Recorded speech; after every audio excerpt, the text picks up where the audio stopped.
Here we go.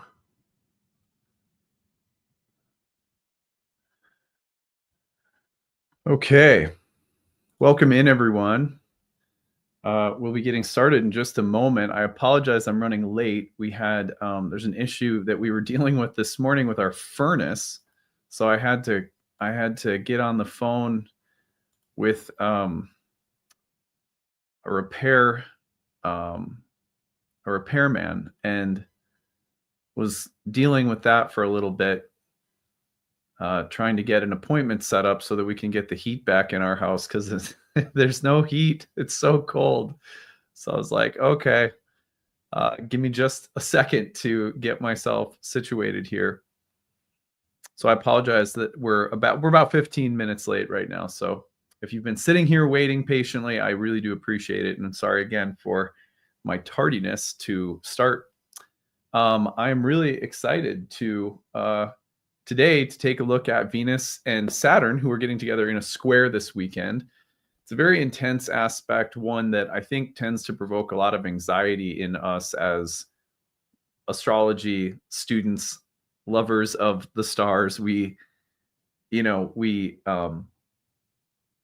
cringe a little bit whenever Saturn's involved, especially Venus and Saturn. People, I get asked a million times, does this mean my relationship is going to end or go through something turbulent or difficult? And so we're going to talk about what Venus Saturn means, and what there is to know about Saturn that can be legitimately difficult when paired with Venus, but also some deeper archetypal understanding of the moment, the season, the pattern that they present together, and how to find ourselves within it in wisdom.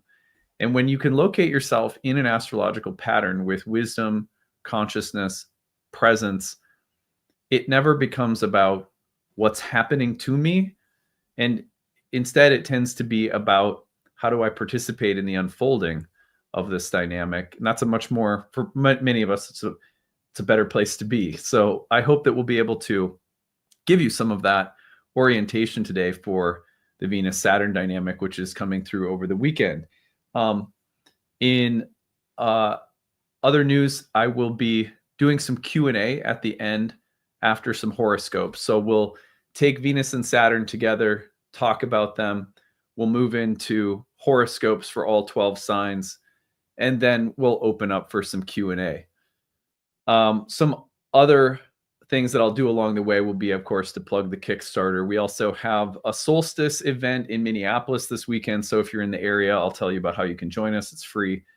And then I will make sure that you also know about all of the upcoming live streams, because I've got a bunch of live streams planned between now and the end of the year.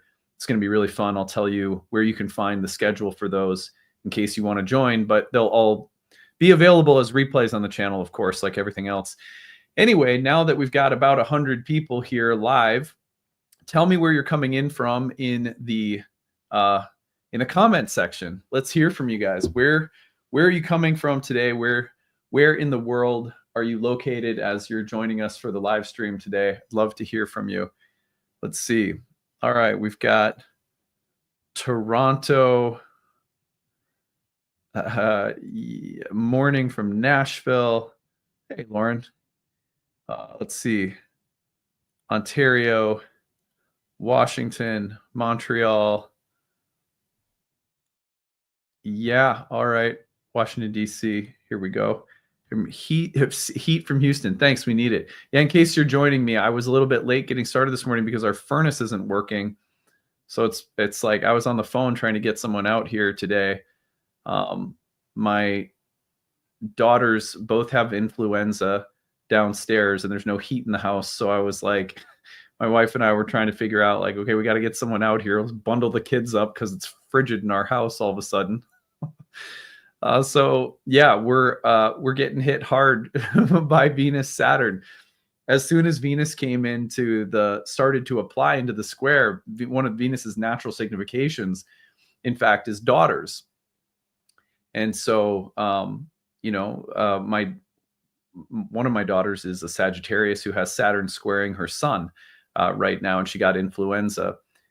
So she's, just, and Ashley's like dosing her up with herbs and trying to help let the fever, cook itself off. It's nasty stuff though, and I've been just like trying to get through, like, okay, like, let me just I've got 14 days of the Kickstarter left. Like I can't get sick right now. So I'm just trying to like hold on and get through. And then our heat went off this morning. I was like, all right, it's very, very, all the little squares to Saturn, they stack up. And this is what some of the things that they show up, just mundane pains in the ass. So, but isn't it nice to have astrology? Missoula, Colombia, South America. That's cool. UK, Manila, Toronto, Arizona, Denver, Bell Buckle. Oh, there you are again. Bell Buckle. I can't forget that one. South Kakalaka. What is that? I'm sorry, I don't mean to laugh at the name of your town, but that's funny. Balmy, Utah. Spokane, Ohio. Is it Spokane? Spokane? I think it's Spokane. San Anselm, South Texas. Columbia, Cleveland. Please donate to the Kickstarter, everyone. Yeah, you're going to hear me bang the drum shortly. You don't get your treat until you hear the Kickstarter pitch. Seattle, Dune Valley, India. Ooh, that sounds like a sci-fi place. I want to go to Dune Valley. I love it. Malta, Bracknell, Bucharest. You're back. I remember you.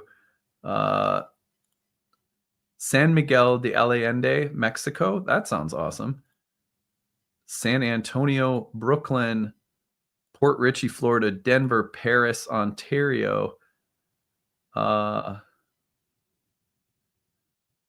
Alabama, Malibu. I love it. This is so cool. The Netherlands. That's SC's nickname. Oh, I didn't know that. And now I do.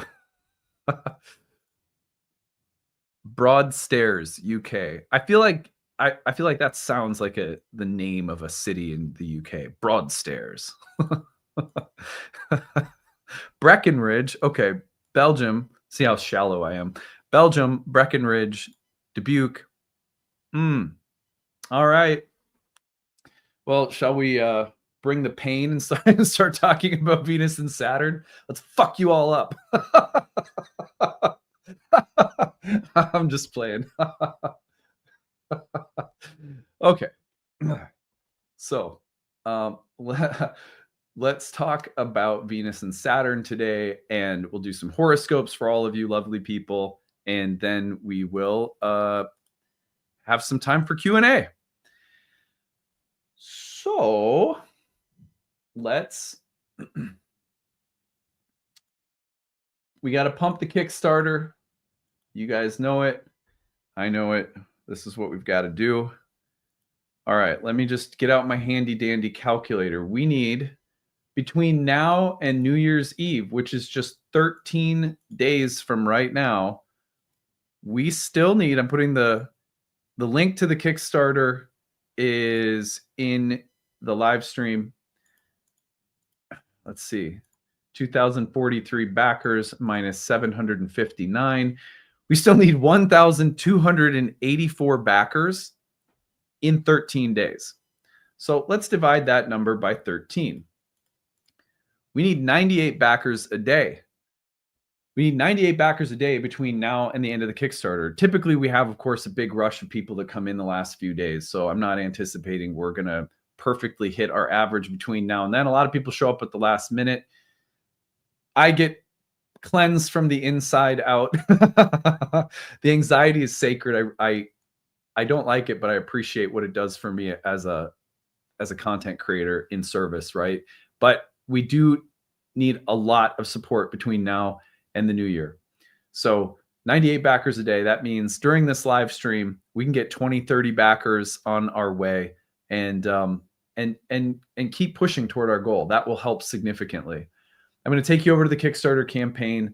I'm going to keep putting the link into the live stream chat. You'll find it pinned to the top of the comment section as well on the YouTube channel when you watch the replay.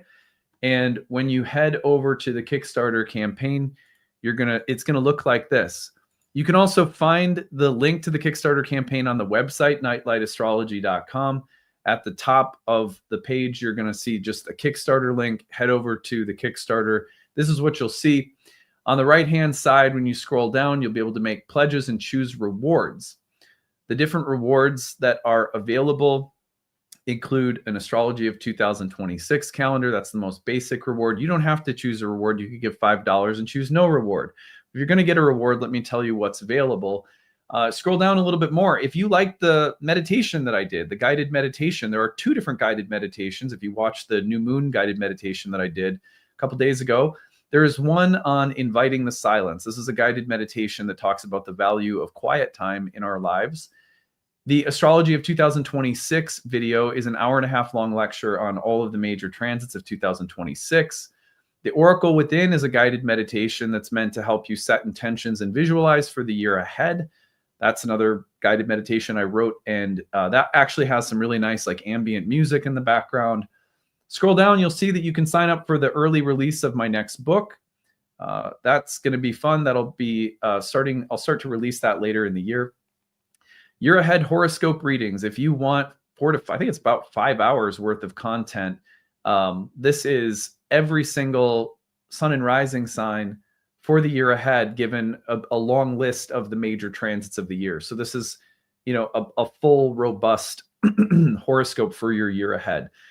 I only release those through the Kickstarter, so you can pick that up. You're going to see there's a bunch of master classes. All the master classes are from previous years. They're all about 10 to 12 hours worth of content on different intermediate to advanced subjects. That's pretty cool. There's an Astrology for Total Beginners. There's an Ask 3 Horary question package, which allows you to email me 3 horary questions during the year. I do those readings for you and email you back the results. That's a pretty cool bundle. Saves you significantly on the cost of a horary reading. You get 3 to use throughout the year. Pretty handy. You can pick up any of the archives of previous years' masterclasses. That's 30 to 40 hours of content on 4 different topics, 1 per season. You can get the 2025, 24, 23 masterclass bundles. Ton of different content in those. Really good classes on, again, more like intermediate to advanced level concepts in Hellenistic astrology. The 2026 masterclass is on the decans. So if you're interested in that journey we're taking together in the new year, it's on sale through the Kickstarter.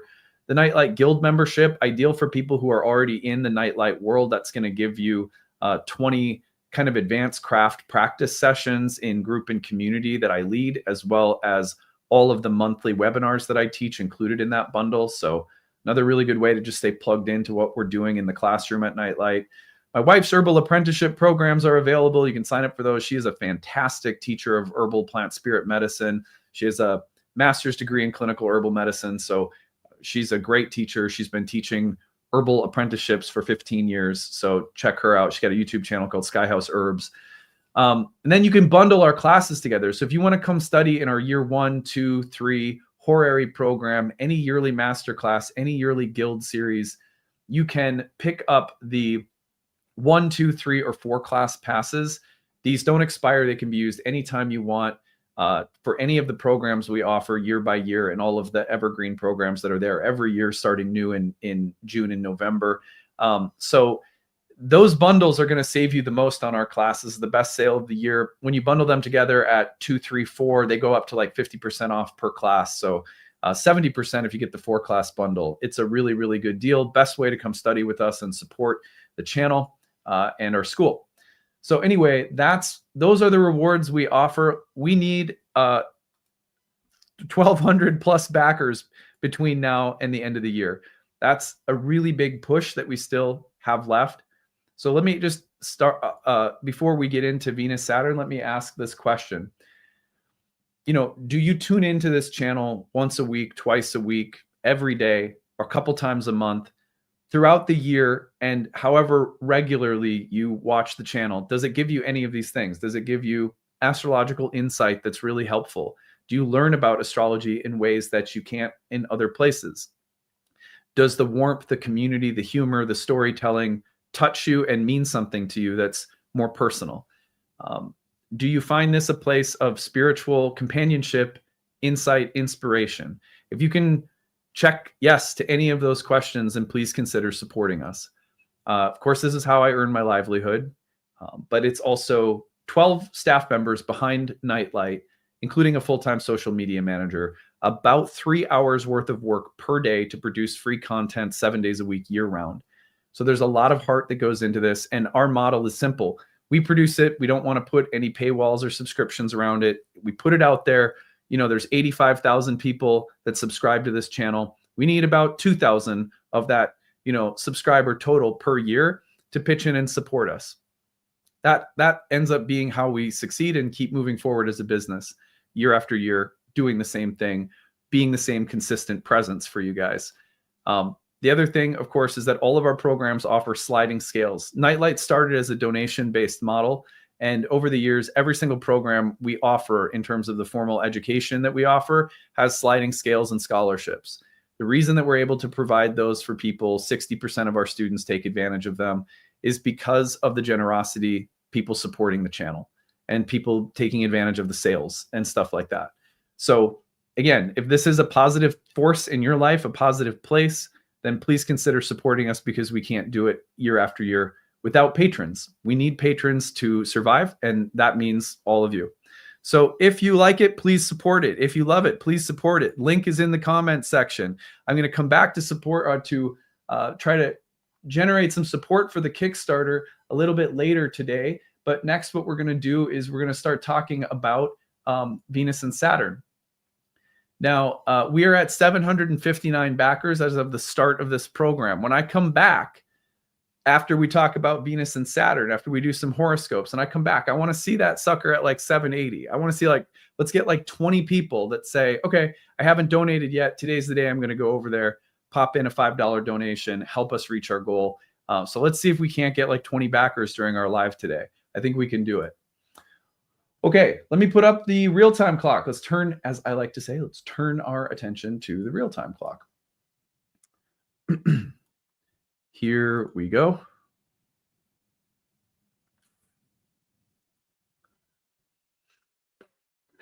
Okay, so what we're talking about today is a new moon in Sagittarius.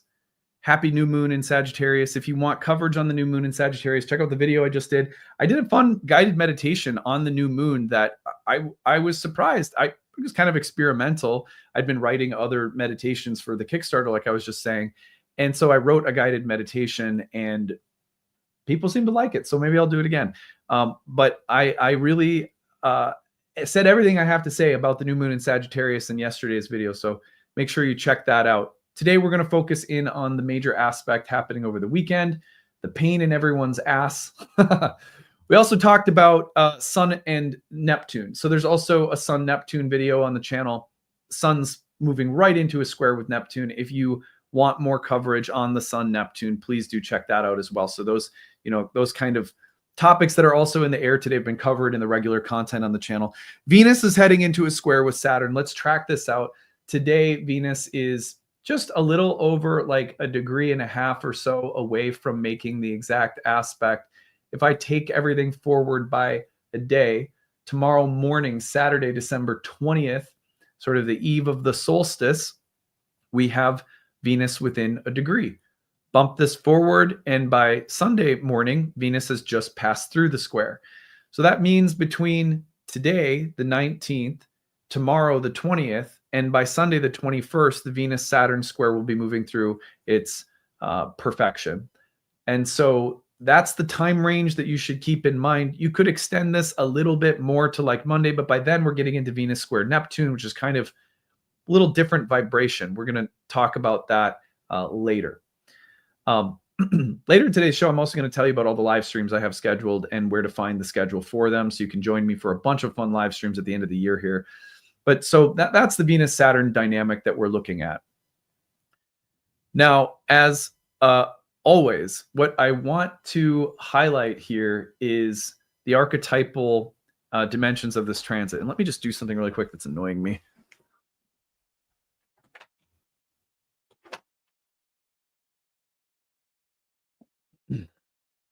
Okay, perfect. So what we always want to do as astrologers is we want to make sure that we have an understanding of the archetypal dynamics of a transit. The reason that having an understanding of the archetypal dynamics of the transit is important is because that's what helps us create some separation between ourselves and the events that manifest around the archetypal field.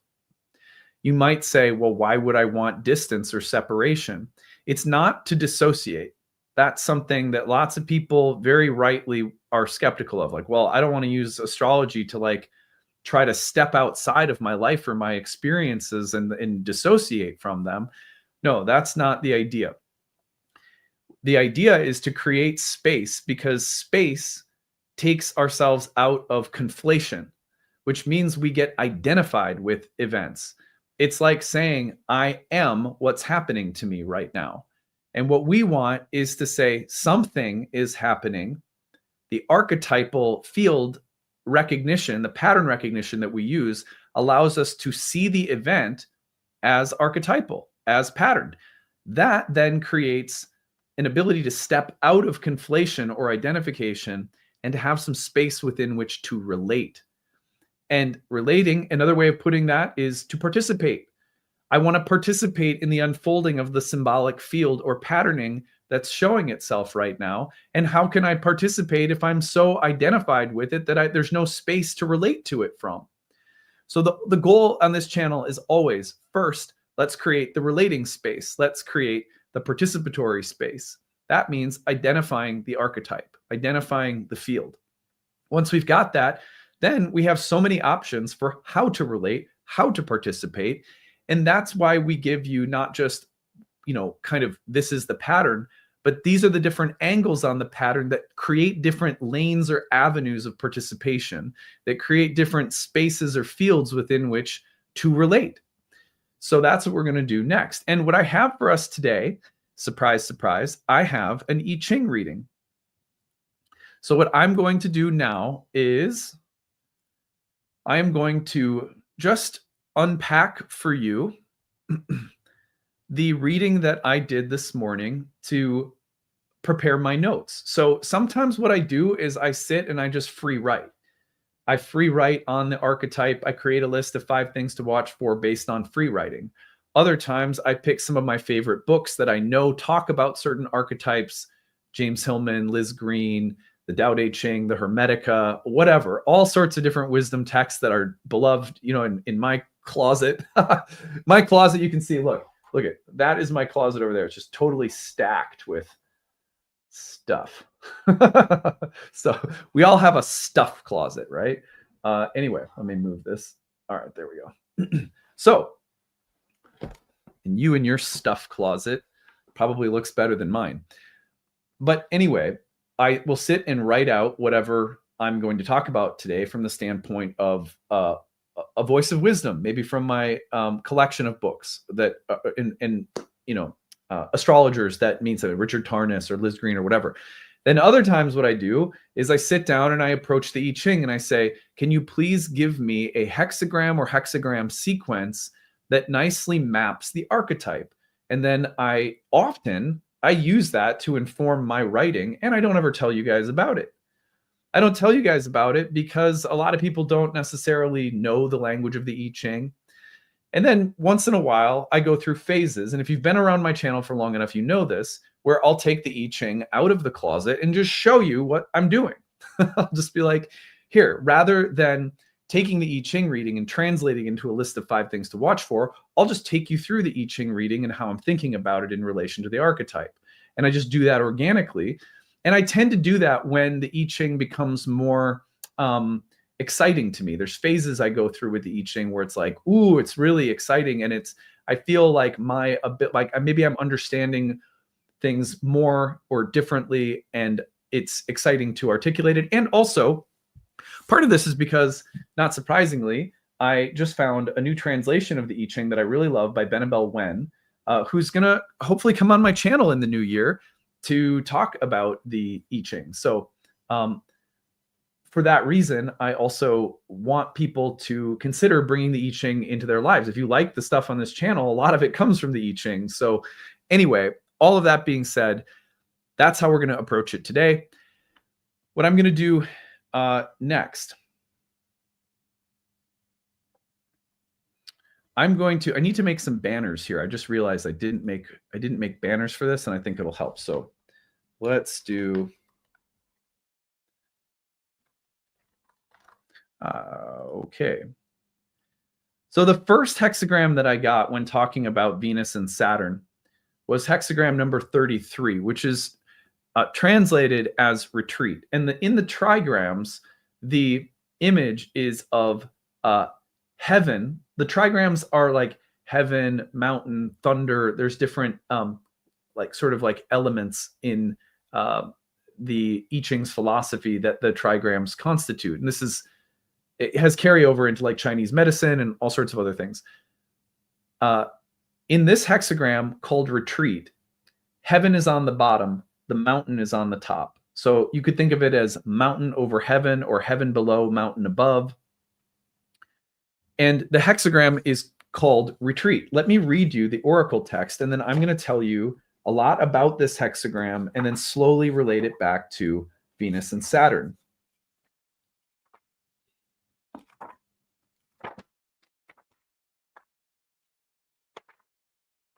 Okay, sorry. Taking me just a second to get. Here we are. Okay, so hexagram 33. Benabel Wen's translation calls it withdraw. I am pretty used to the conventional translation called retreat. The oracle. Retreat does not mean surrender. This is a strategic withdrawal into safety and seclusion while you plan your next move. When the opponent is on the offensive and you have neither the power nor support to prevail, recede and move away. Eventually, the opponent will come to a rest, and that is when you strike. Return to the oracle to affirm when the timing is right. Now is a time for self-reflection, prayer to heaven, and personal growth. Beneath heaven, there is mountain, absconding into the darkness. The sage maintains distance from those who are inferior. There is no need for enmity, but you must remain solemn and stern. Better to retreat for now. There is small gain to be had if you withdraw from the endeavor. Hostile forces are advancing. Confrontation will not serve your interest. It is better to retreat for now, but do not mistake the act of retreating for fleeing. Do not flee. Do not abandon the endeavor, and do not try to escape your opponent. Giving the opponent a false impression of victory is not the same as giving the opponent a victory. Withdraw temporarily and plan a counterattack. When the opponent has come to a position of rest and complacency, that is when you strike. The most profound degree of wisdom comes from knowing when to retreat. It is always the most difficult decision to make, and only the wisest are capable of making it. There's a lot here that we're going to unpack. But first of all, this is a wonderful hexagram for Venus squaring Saturn. When Venus squares Saturn, and you could say Venus is running into kind of like a roadblock. The advice that this hexagram is giving on the surface is therefore very, very simple. If you're running into a roadblock when it comes to the advancement of your desires, which Venus can represent, just simply what we desire for the sake of happiness or bliss or a feeling of satisfaction, Venus is just, what do you want? Well, what I want and what I'm attracted to are meeting with resistance. Okay, chill out for now. Step back. Don't try to push through. Retreat. Wait for a better time. Simple piece of advice, super Venus-Saturn piece of advice. However, Venus-Saturn can also be about running into intractable, negative people that we might describe as enemies or opponents, people blocking us or stifling us, people we feel frustrated by. The advice is very simple. Again, don't try to win.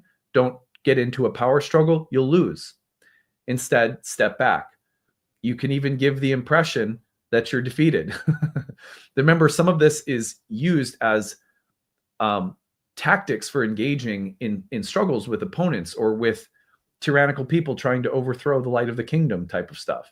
So if you're dealing with, if you're dealing with an asshole, play possum. No, I'm kidding. But it's like, if you're dealing with people that are negative or that you would consider enemies or opponents, Venus-Saturn along the lines of hexagram 33 is very simple. Step back, don't engage, wait for a better time. The timing isn't right. Don't try to push forward. Don't try to win. You're probably going to lose. Venus is meeting with resistance or opposition or hostility when she squares Saturn. So it's like, yeah, check out. This would be if you're in an argument with a spouse and you feel like your spouse is being a shithead. You're like, well, now is not the time.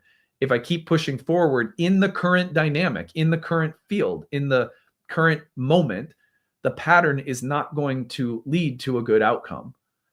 So retreat, step away, wait until the time is right, gather resources, gather information, be patient, wait until the situation changes, and then move forward. And suddenly you'll find that your partner or the person that has been, so like recalcitrant is now ready to listen, is now open. There's a way through. So the hexagram in terms of Venus-Saturn, if your desires, if you're pursuing them and you're not getting what you want, chill out for a second, step back, let it go for a minute, take a breath. It doesn't say give it up. It says chill yourself out.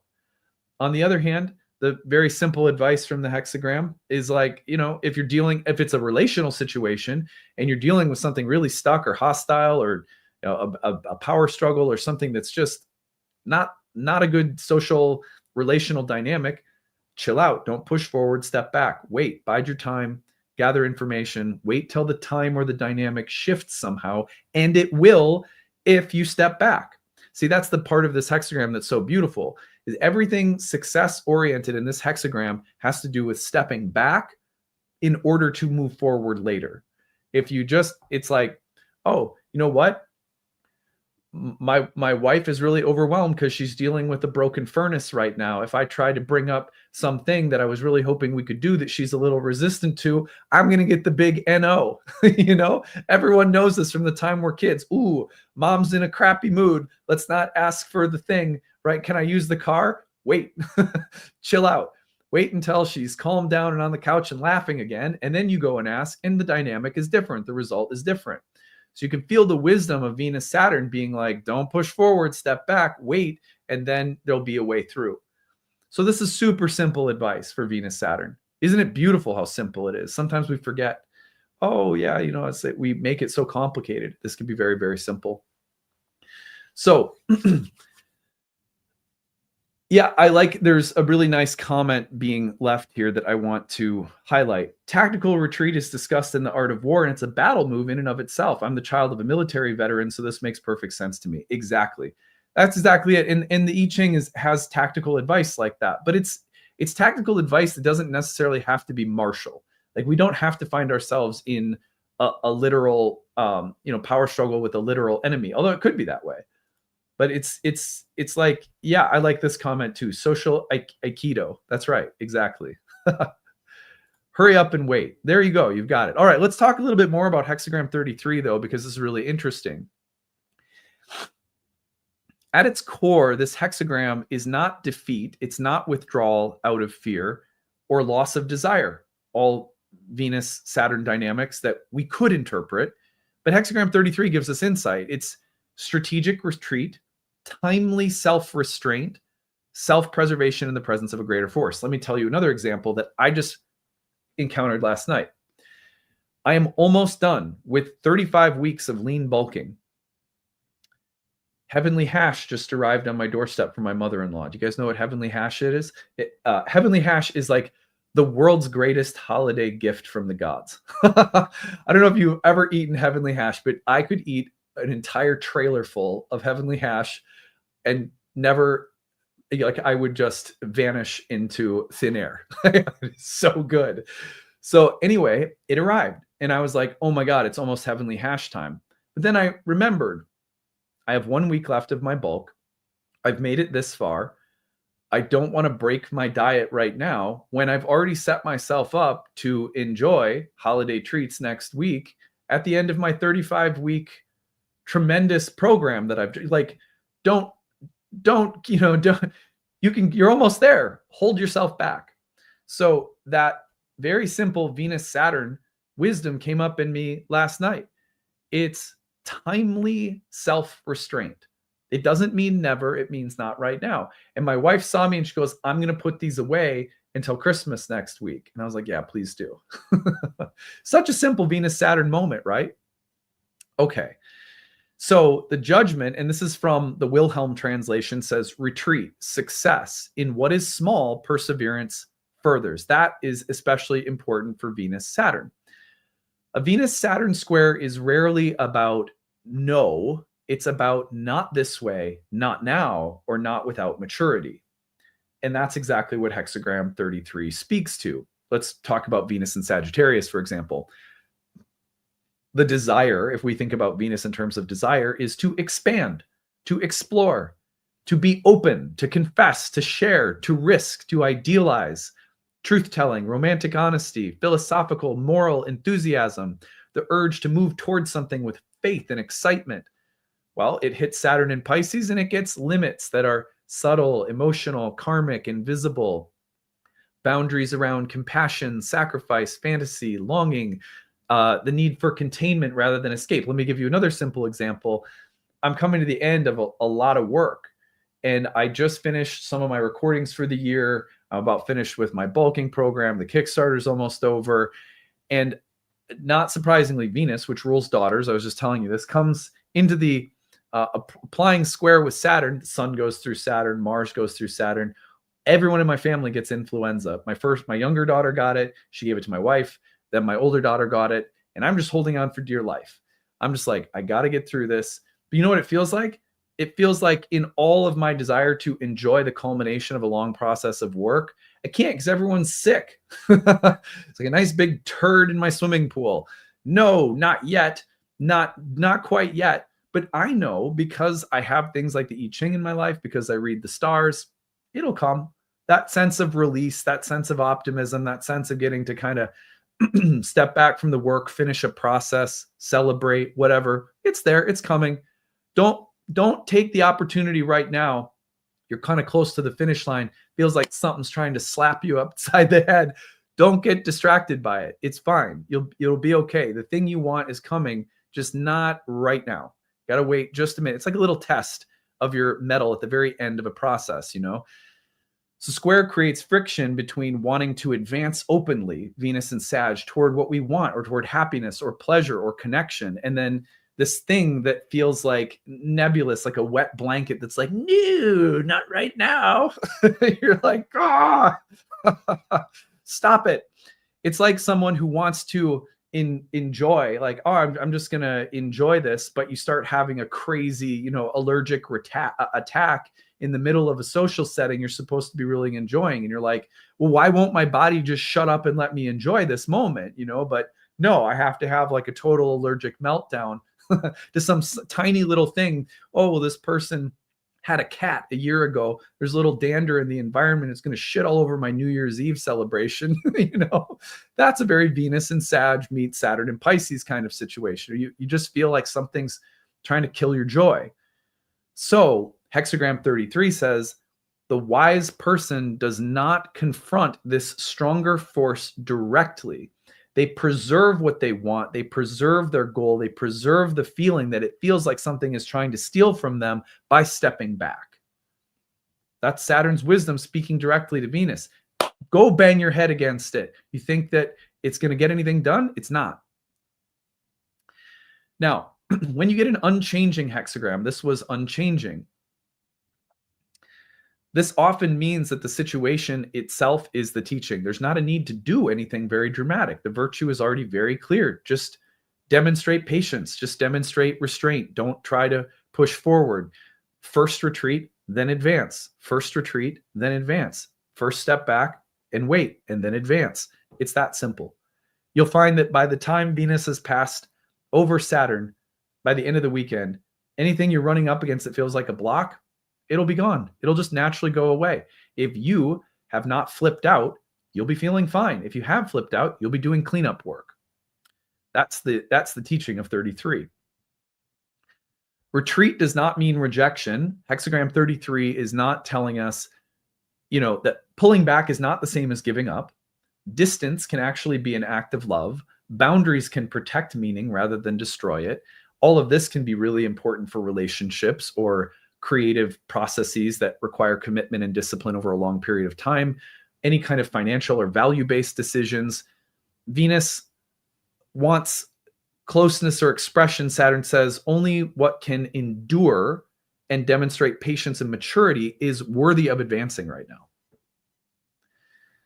Now, if we think about mountain above, heaven below, in the structure of hexagram 33, mountain above is like Saturn setting a limit. Heaven below is desire, will, movement, wanting to rise. Venus in a fire sign.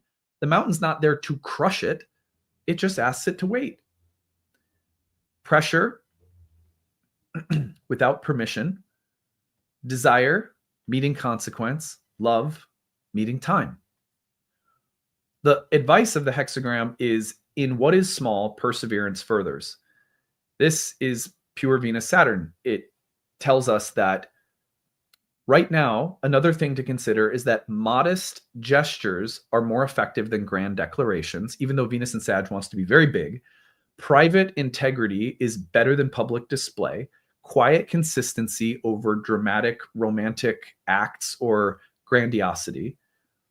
Under a Venus-Saturn transit, say less, mean more. Commit in a focused, consistent way, not broadly scattering your energy everywhere. Tend to what exists rather than chasing something that's distant. Saturn rewards that kind of narrowing of focus and presence.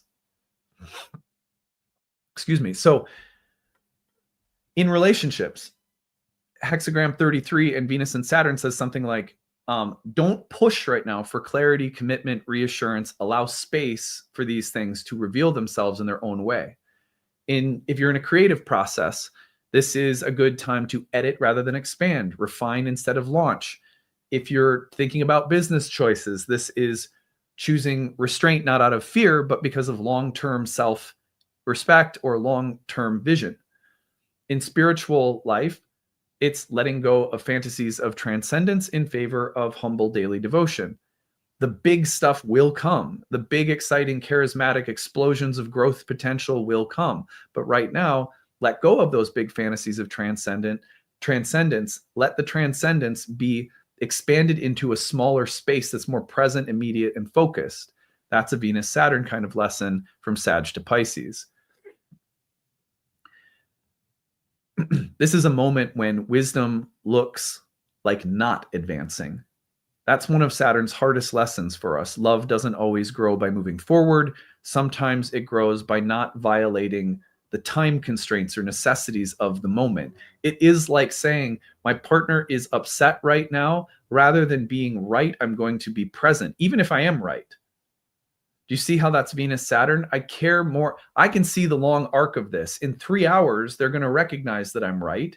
But if I try to break them down right now emotionally and conquer them, even if I am right, I will not have loved, and that's a much greater loss in the, in the scorebook of life than, so this is Venus-Saturn. Okay. I think Venus square Saturn along the lines of hexagram 33 says retreat not because love has failed or because your desire is wrong, but because love and desire is learning patience and time. So after I did this, I thought, well, that's really nice. But another layer that I'm really curious about.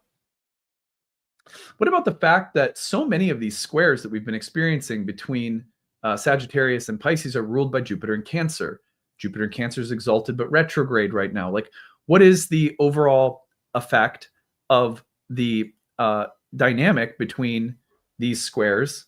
This one in particular, of course, Venus square Saturn, and the rulership of Jupiter in Cancer.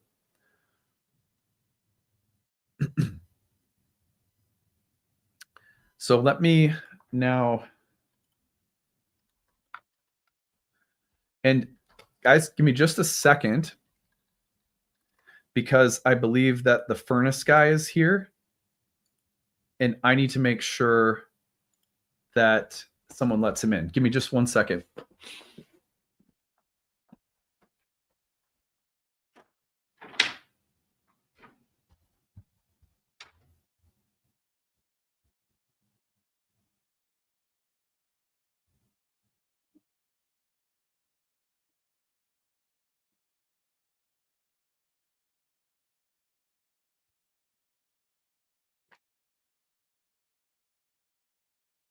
Hilda, come on. Come on. Come on. Good girl, come on, let's go. Hilda, come. Good girl, come here. Yeah. Okay.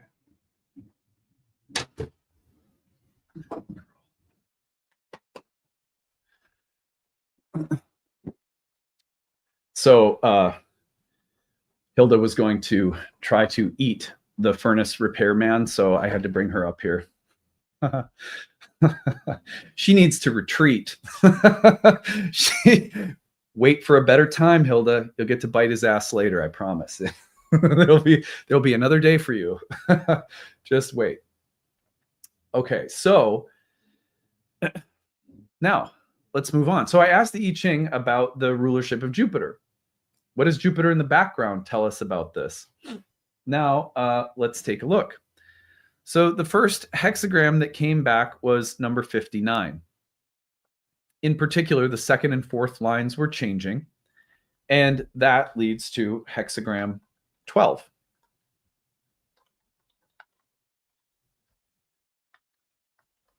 Let me put that up as well.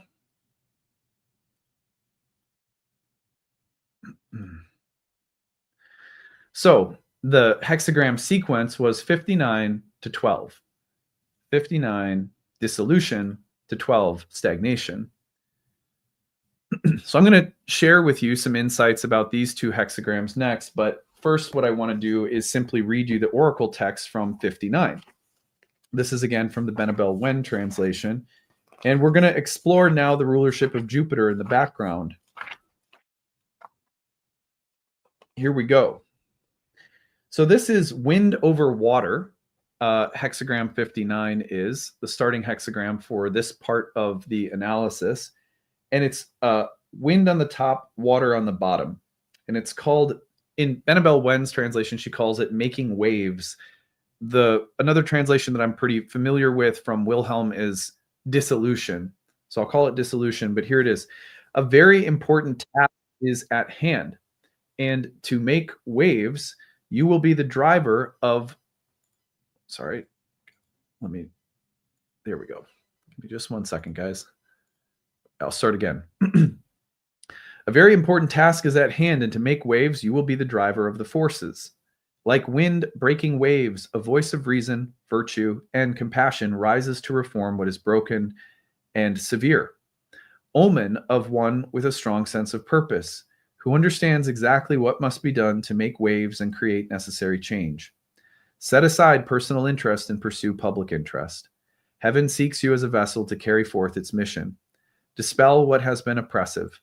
Honor the gods and ancestors to receive further insight, prayers, petitions, meditation, and music. The wind pushes the water upward. Subtle thoughts and intentions push forward. It is auspicious to cross the great stream and take risks. An auspicious omen. Thoughts beget movement. To commune with the gods and first kings made offerings and built temples to honor Shangdi, the sovereign of heaven. A boat traverses across the great river. Wind disperses the water, rocking the boat forward, auspicious to cross the great stream. A cold wind chills the water to ice. A fevered wind will melt it. Likewise, when you are cold, all that you disperse is cold. When you are warm, all that you disperse is warm. Who you are is what you create in this world, a favorable omen. The hexagram name initiates the second through fifth lines, creating a dactylic pattern. In these instances, the single word is translated into a phrase, becomes like wind breaking waves. The story of hexagram 59 features a protagonist horse who is introduced in the first line and then implied in the second through sixth. The wind's breath on wings of water is the image of the horse in movement and an image of the totemic horse's power. This is interesting. The D in the oracle message refers to Shang-Di, or the heavenly emperor. Hexagram 59 reveals the presence of Shang-Di as the voice of the oracle. Shang-Di means supreme sovereign or the highest god in heaven per Shang dynasty theology. There's one other reference to Shang-Di in the original Zoi, and that is in the second line of hexagram 42, burgeoning. Notice we talked about burgeoning recently on the channel, noting that even earthly kings must humbly submit to the great Lord of heaven. For clarity, the Shang of Shang-Di is not the same as the Shang of the Shang clan. It means high or above. Today, it has evolved to mean business, trade, or commerce. The ancestor of the Shang, Wang Hai, was the first, or at least the most famous, ancient Chinese merchant, which once meant one from the Shang, now means merchant or business person. According to Shang oracle bones, yearly sacrifices are made to Shang-Di and had been made even before the times of the Jia, the dynasty preceding the Shang. I'm, of course, not pronouncing any of this correctly, I'm sure. Unlike other gods in the pantheon who would descend to earth to help mortals, Shang-Di is considered to be beyond our capability of understanding. The god is Tao, and Tao is everything. So Shang-Di is everywhere and yet nowhere because the god is separate and apart from this universe. The universe is but Shang-Di's creation. The heavenly emperor doesn't appear to us and has no human-like or animal form. Instead, the high god communes with humans through messengers, gods, spirits, and ancestors. Ancestors often transmit messages to us from Shang-Di. Shang-Di is often used interchangeably with heaven and heaven with Shang-Di. Throughout the I Ching, reference to heaven are self-referential by the oracle to Shang-Di. The word Shang-Di itself is descriptive. Shang meaning high and Di meaning god or sovereign. Shang-Di describes a deity who dwells above. As for powers, the high god is considered omnipotent and omniscient, ordaining all events, past, present, and future in the cosmos. It is likened to the Tao. Like Shang-Di, the Tao is described as the origin of all things. It unties all tangles. It harmonizes all lights. It unites the world into one whole. Hidden in the deeps, yet it seems to exist forever. I do not know whose child it is. It is the common ancestor of all, the father, mother of all things. This is really beautiful. First of all, one of the reasons that I wanted to read all of that to you is because of how profoundly the rulership of Jupiter in Cancer speaks to an organizing principle, a kind of cosmic intelligence that ordains and orchestrates all things, which was literally the way that Jupiter was talked about in ancient astrology.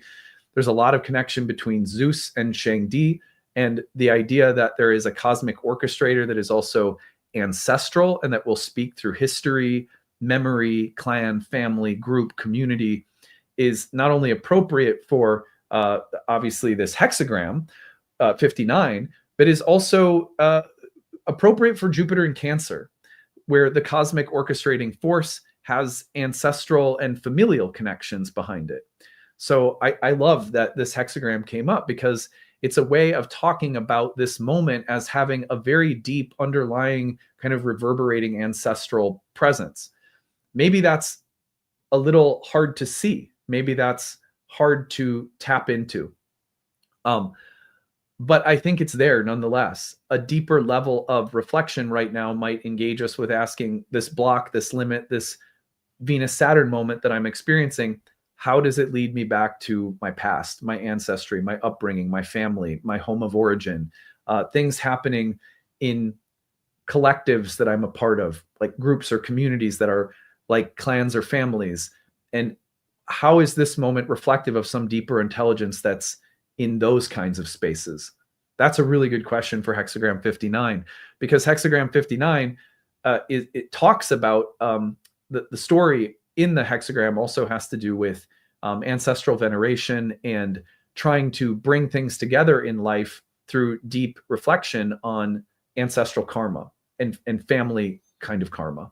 So that's just some very first thoughts, but let me give you some other thoughts about this.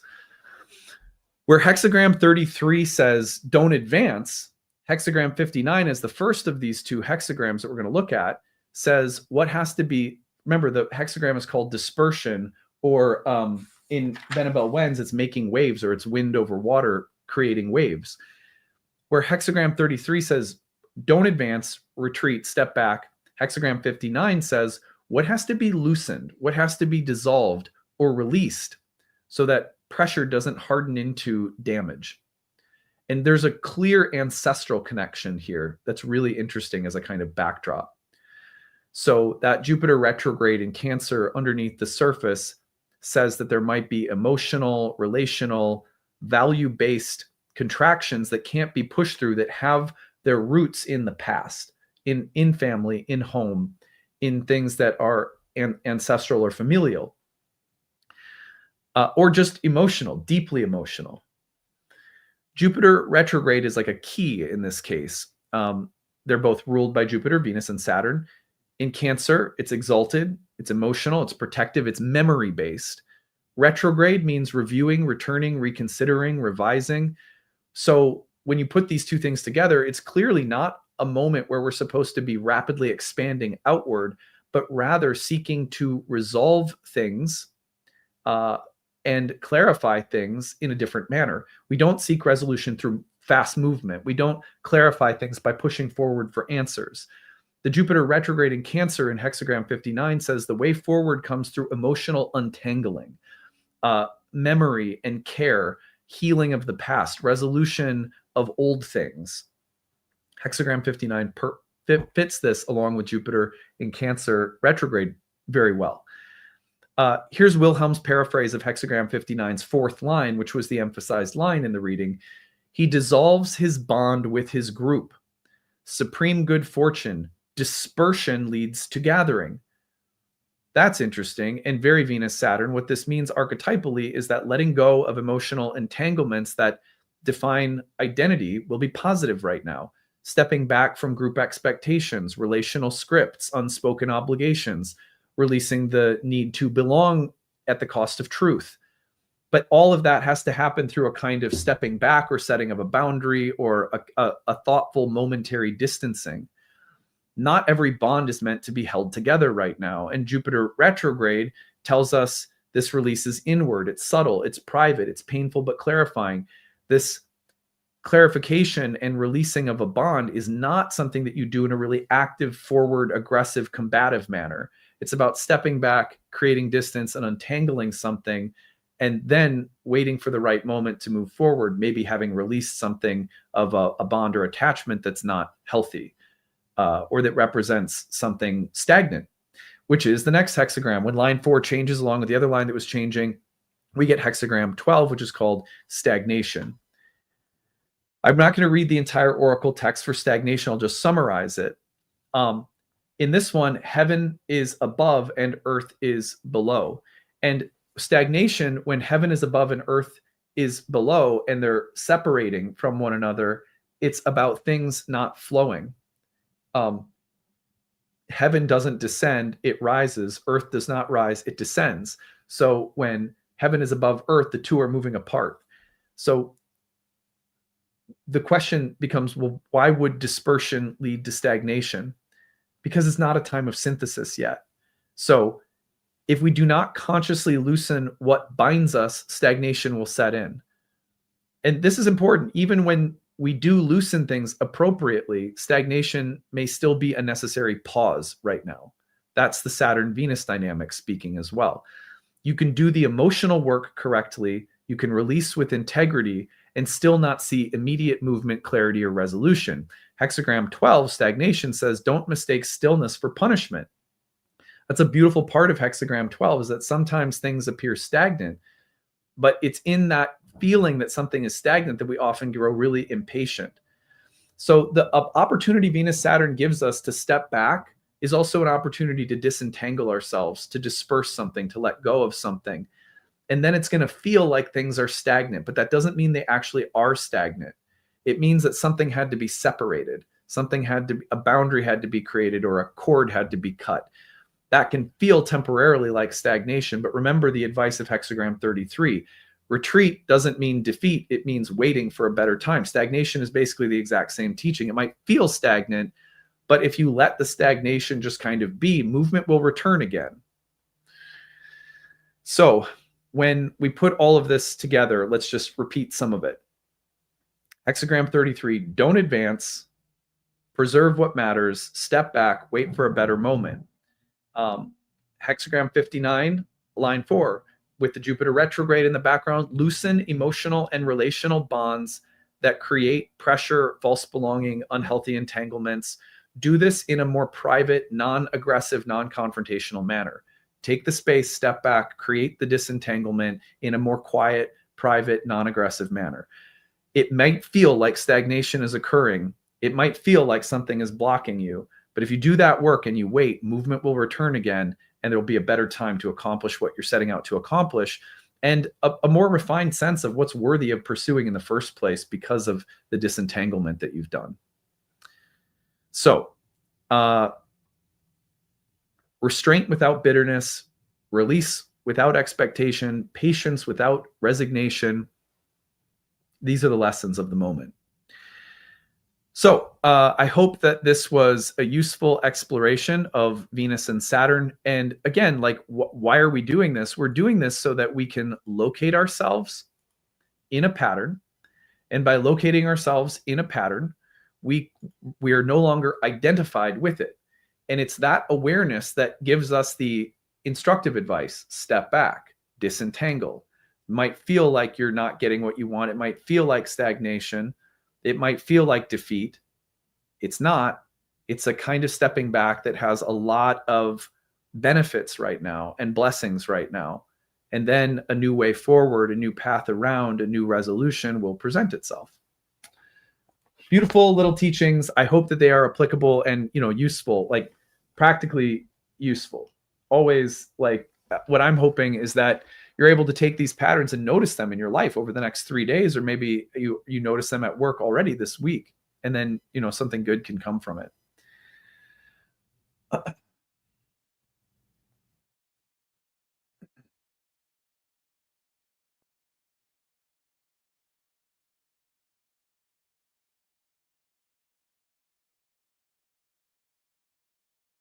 Okay. All right, guys, I'm going to check on the Kickstarter, and now I may have to follow my own advice and retreat. No, I'm kidding. All right, so let's see. We have, what did I say we were at? What did I say we were at? Like 7:59, did I say? I think I said 7:59. We're at 7:62, which means that in our hour or so of live stream, we have had 3 backers. So we're going to try to rally some more support here. There's a Kickstarter link in the live stream chat. If you just got something positive out of that, consider throwing $5 our way and supporting the channel. We really appreciate it. We can't do this work without people supporting us every year. We need to get to 2,043 backers by New Year's Eve. That's still like 1,300 more backers that we need. So check it out. Check out all the rewards we have. Head over to the Kickstarter. Drop us a donation. We really appreciate it. Thanks to the 762 who have already supported us. We're making our way along the path. So we need some big pushes now in the last 13 days. All right. Let us now turn our attention back to the real-time clock for some horoscopes. So what I'm going to do here is just remind you of the whole sign locations of Venus and Saturn, so that you can try to more effectively identify the field and patterns we've just described in terms of the topics of the chart. That's always important, right? We want to see if we can identify it. Like, is this in my workplace right now? Like, where exactly is this showing up? So what I'm going to do here is walk you through the positions of Venus and Sag and Saturn and Pisces, sign by sign. By the way, just so you all know, if you donate to the Kickstarter, your pledge is not collected. Your card is not charged until January 1st, when the Kickstarter has been successfully completed. So anything you donate today, your card won't be charged until the 1st or 2nd of January. I can't remember if the 1st is a weekday. If it's a weekday, then it'll be charged that day. Yeah, I think it is, because it's a Thursday, isn't it? Wednesday? Anyway, so if you make a donation today, the point is your card won't be charged until January 1st. Here's the link one more time. Let's see what we can do. Let's rally some support today. Okay, so here's some horoscopes for you guys. All right, if you're Aries, you can listen to this for your sun or your rising sign. Either one totally works, is fine. So let's start with Aries. We got Venus and Saturn in the 9th and the 12th. So the connection here, I'm going to use the Purushartas. I love using the Purushartas, as you guys know. That's Dharma and Moksha. We're talking about an inflection moment between the realm of philosophy, beliefs, morality, higher learning, teachers, educational environments, religion, and a place of greater liberation from unconscious material that we're entangled in. The 12th house is a moksha house, which means liberation. Liberation from what? From suffering, from illusion, from avidya, ignorance. So the two things right now for Aries are providing a profound moment of spiritual deepening, religious, philosophical deepening that can also serve to untangle knots karmically and liberate you from delusions or falsehoods or self-destructive behaviors or people in your life. So that pairing is really powerful if you're in Aries right now, Dharma and Moksha. If you're a Taurus, it's the 8th, a Moksha house, and the 11th, a Kama house. So here we're talking about sort of social and civic and public forms of happiness and connection and bondedness with other people, patronage, allies, friends, benefactors, the kinds of places that we seek community and also seek some form of social happiness and success. I just gave a talk about the 11th house last night in my monthly webinar.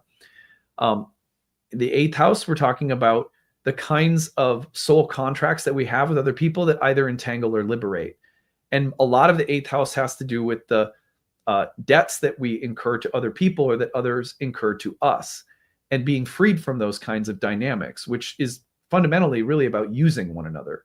And so the best kind of relationships are reciprocal, that benefit mutually the growth and development and cultivation of spiritual liberation. Anytime we're in relationships that are reciprocal and of spiritual benefit, that's a good karma in the 8th house. The difficult ones are the ones that keep us in bondage, obligated, indebted in ways that are painful and create suffering. So right now, Tauruses are looking at what defines positive value socially, interpersonally, what kinds of bonds and dynamics are reciprocal and are worth cultivating and sticking with and developing because their mature expression facilitates social well-being, promotion of good things in the world and in society, and positive reciprocal dynamics with other living beings. So consider right now the social karmic contracts and whether they are entangling you, in putting you in debt and suffering, or creating positive forms of social exchange and happiness and well-being in the world. All right, let's go. Gemini, you've got Kama and Arta. Kama in the 7th house is a place of love, desire, passion, sex, intimacy. It's a house that is fundamentally about satisfaction and happiness psychologically, emotionally with other living beings in intimate interpersonal relationships. The 10th house, Arta, your reputation, your work in the world.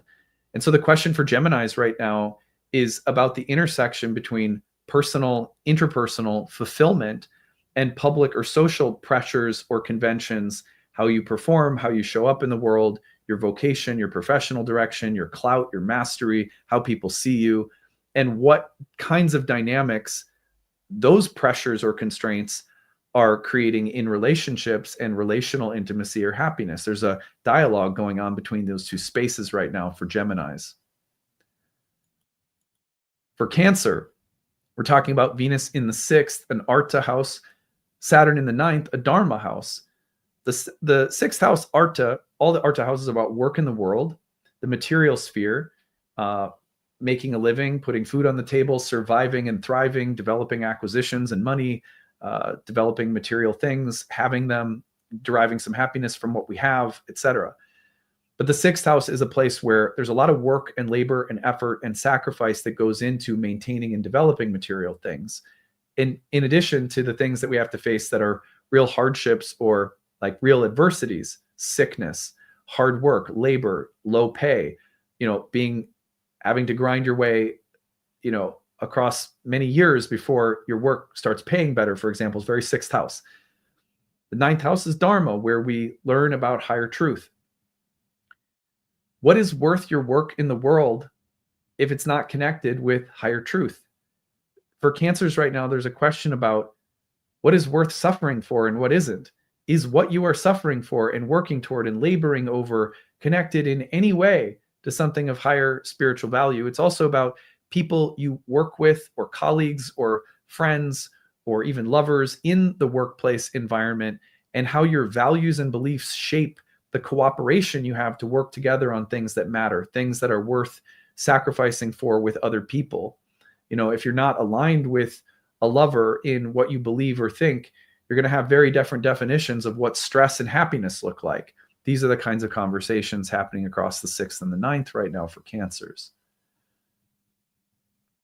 My wife is a Cancer rising, and one of the women in her life who has been a dear kind of sister, mentor, and teacher is just discovered that she's terminally ill and is going into hospice. That happened right as Venus in the 6th was approaching Saturn in the 9th.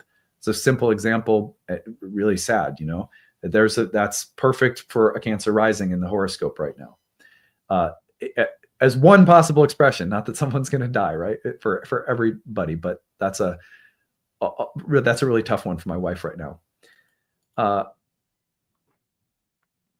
Leo rising, got Venus in the 5th, the creative Dharma house, moksha with Saturn in the 8th. The question here becomes about creative self-expression and whether you feel free or you feel like you can't be free creatively because of entanglements, debts, obligations, karmic entanglements with other people that create bondage and suffering and that prevent free-flowing, happy, expressive, creative fulfillment. On the other hand, what are the bonds that are worth fostering that might require you to have like a dimmer switch? Yes, it's important to feel free and unrestricted creatively, to be yourself, but there's other people you care for that have needs and obligations that you have to them for caring for them that might mean your own creative light has to dim itself just a little bit because there's obligations. You might be on fire creatively, but you have a sick partner you have to take care of for the week. That's a very 5th, 8th house kind of dynamic. The intersection between creative light and karmic bondage with other people is conversing here for Leos. For Virgos, we've got Venus in the 4th, a moksha house, and Saturn in the 7th, a kama house. So we're talking about the 4th house as a place of rest, nourishment, home, grounding, roots. It's like the well that we draw water from. Ideally, that environment is supportive and nurturing, but a lot of us have karma that needs to be cleared around that, which leads directly, if we do clear it, to usually feeling like we're able to take better care of ourselves, we're able to nurture ourselves. We're able to draw deep from a well within when we clean and heal family karma, because that's connected to the well space in our life. The intimacy space of the 7th and the private well home family space of the 4th are in dialogue right now for Virgos.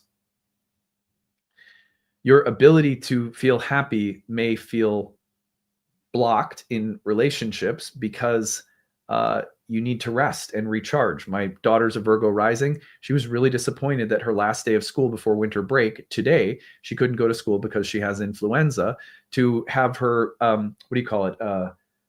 Secret Santa. They don't call it that anymore at the school. They call it something else, but it's like holiday Secret Santa stuff. She can't go have that experience with her friends because she has to stay home and recharge for a little. Like, that's a 10-year-old Virgo horoscope. You see what I mean? Pretty cool. I mean, it's pretty cool how it works though. But anyway, the conversation between rest, home, family, roots, private nourishment, and intimacy and pleasure socially, there's a dynamic going on right now that could be a little difficult to reconcile, but some good work there to be done. All right, so for Libras, we have Venus in the 3rd, a Kama house, and Saturn in the 6th, an Arta house. Now, the third house is really about your psychological happiness, your well-being mentally, emotionally, that's derived from having a healthy, strong sense of ego that has competency, that has skill, that has ability, that likes itself, that feels like it's smart and articulate. That's a very important part of the third house for ancient Indian astrologers. The sixth is about the grind, the work, the effort, the sacrifice. It's the burn of material existence. Well, when these two things come into contact with one another, you might be feeling personally limited in your ability to feel happy or joyful within yourself because of obligations and shitty things you have to take care of. Let me give you a simple example. Just yesterday, a Libran rising family member called and said that they have a huge plumbing problem in their basement that's preventing them from feeling very happy right now because it's a big pain in the ass that they have to deal with. And it just feels like it's sapping their joy around a time where they were starting to feel really happy. Does that feel for a Libra rising like Venus in your third square Saturn in your sixth? Yeah, totally. So the exchange though between them is also about healthy checks on the ego, as well as developing confidence and being able to feel happy even when limitations arise. Like, can I whistle while I work? Okay, I've got to clean up shit in the basement bathroom. In this case, they had to literally. But it's like, there you go. There's a work in the world.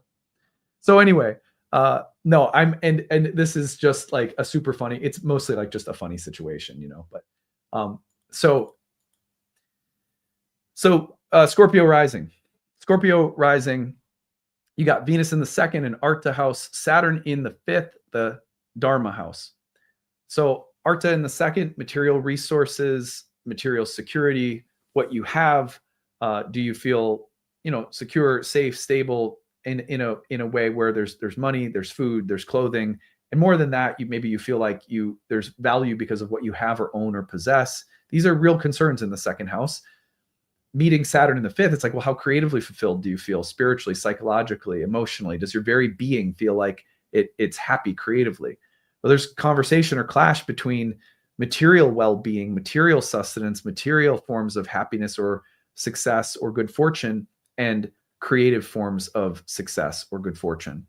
It's one thing to feel like, well, my paycheck is good enough that it's helping me pay off debts. That's making me feel more secure, but I feel constricted creatively. I don't feel fulfilled creatively. That would be a very common Venus, Saturn, second, fifth kind of dynamic.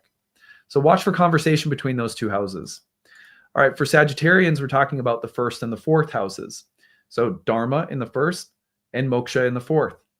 Creative identity in the first house with Venus there, feeling of expanding, growing, feeling free, feeling creative, feeling happy, feeling attractive, and then Saturn in the fourth, maybe feeling privately drained or depleted, obligations, duties, and responsibilities around home or family, the past, trauma at your roots and family is sort of saying, no, you don't deserve to be happy, or you can feel happy, but only for 2 seconds because you need to come and take care of this responsibility or this obligation or something like that. So Venus, Saturn across these two houses is really, for Sagittarius, is bringing up questions about personal happiness versus blocks around home or family, or maybe deep healing work that needs to be done. There's a feel like I'm rolling on a river with Venus in your first house. It's hitting some really choppy, turbulent spaces in the water with Saturn in the fourth that are calling for deeper witnessing, deeper attention. So that's one way of looking at it here for Sagittarius. All right, let's roll on to Capricorns. We've got Venus in the 12th, the Moksha house, Saturn in the third, a Kama house. So with Venus in the 12th and Saturn in the third, we're talking about unconscious blind spots in relationships, in your own psychology, in your own awareness. For example, you might have some really uplifting, upbeat people who really love you and like being around you, and you're not able to see it because you're feeling sorry for yourself. This would be very Venus in the 12th, Saturn in the third. Feel sorry for yourself too long and you're going to push people away. Or let's say you can't receive the love and joy that's trying to come in right now. You got to get out of your own way. Stop being so stressed out. Let it go and see all of a sudden that you're surrounded by things that are actually kind of fun and uplifting. That would be, again, very typical for Venus in the 12th, a Moksha house where something's trying to be released relative to a very joyous Venus in Sagittarius, and Saturn in the third looking at psychology, emotional wiring, mental makeup that could be part of the block that has to be released. Another way of looking at this would be about just mature relationships and those that are superficial, those that undermine you versus those that fulfill you. Your own mental, emotional habits and values in relationships might be up for review. For Aquarians, it's Venus in the 11th, a karma house, and Saturn in the 2nd, an arta house. So we're talking about socially conditioned forms of success, approval, joy. For example, Venus in the 11th is like, I want to be popular. Venus in the 11th is like, I want to be liked, or I want to feel like I'm seen as beautiful, attractive, interesting, fun, or I want to have fun socially or be around people that are uplifting, free-spirited, fun. It's like, I want to go to a rainbow gathering, very Venus and Sag. Let me go to Burning Man, Venus and Sag in the 11th. Saturn and Pisces in the 2nd is like, yeah, but you're a broke ass. You can't go. You don't have the money for a Burning Man ticket. Or like, well, it would be great to have all these forms of happiness or success, but I'm having trouble accessing the joy because I'm so scared about, I'm in scarcity mindset. I'm so wrapped up in the difficulties of paying the bills, which might be very real, but it could be that you can also be happy while dealing with, constraint or restriction financially. Sometimes we think just because there's pressure financially means I can't be happy. I can't experience joy. There could be false dichotomies like that presenting yourself right now between social belonging, social happiness or success, and things like financial realities or material security. Also, any kinds of conversation about social values, beliefs, common interests or goals or visions for life that draw you together with other people, and then concerns or considerations you have for material things. Sometimes there's different parts of ourselves. There's a part of us that likes designer things, and there's part of us that wants to be like a homesteader. And so rather than dealing with the fact that we contain multitudes, we hide the person who likes the designer things, and we only present the homesteader. We're also silly. We're also messed up and silly. All right. So then there's Pisces in the 1st house. We got, last but not least, we have Venus in the 10th, an arta house, and Saturn in the 1st, a dharma house. So the conversation is directly between identity and your role in the public visible sphere, workplace, what constitutes success or happiness or well-being or harmony or relational happiness in the public sphere, in the workplace, in vocation. And then, how does that square up against a process of trying to be more authentic, trying to be more mature, trying to become more self-realized? Again, the 10th house, we could just label as superficial, and we could say the 1st house is the real deal. But we all have an intersection between ourselves and the public through work or through, just civic social engagements.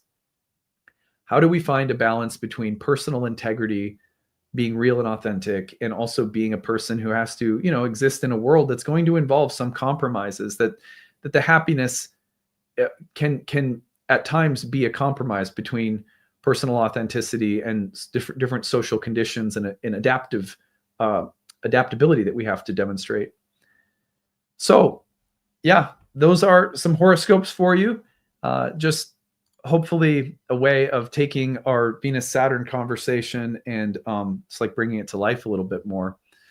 Let's see. So I'm going to now head over to the Kickstarter and let's see how it's doing. Much better. We were at 759. We're now at 771. That's like 12 backers in an hour and 24 minutes. Look, I'm going to put the link into the chat box again. I'm going to challenge someone in the audience. Come get a class pass. Come study with us. Take the leap. There's at least one person out there right now who's like, I really want to study in one of these programs. I'm just going to tell you right now, you'll love it. They're awesome programs. If I don't say so myself, they are fantastic. Get a class pass. Come study with us. If you're sitting on the fence, do it. You'll love it. It is so much fun. Our programs, our staff, our community are just incredible. So if you're thinking about it, come pick up a class pass. Come study with us. There's a link to the Kickstarter. You'll find it again in the top of the comment section. Also in the description of the video if you're watching the replay later. We're at 771. After Q&A, I would love to see this sucker get up to 780. That would be like 20 plus backers in the course of the live stream. That's great for a live stream. So yeah, if you haven't yet, now's the time. Be like, okay, you know what? I've been loving this channel for a while. I'm going to support it in 2026.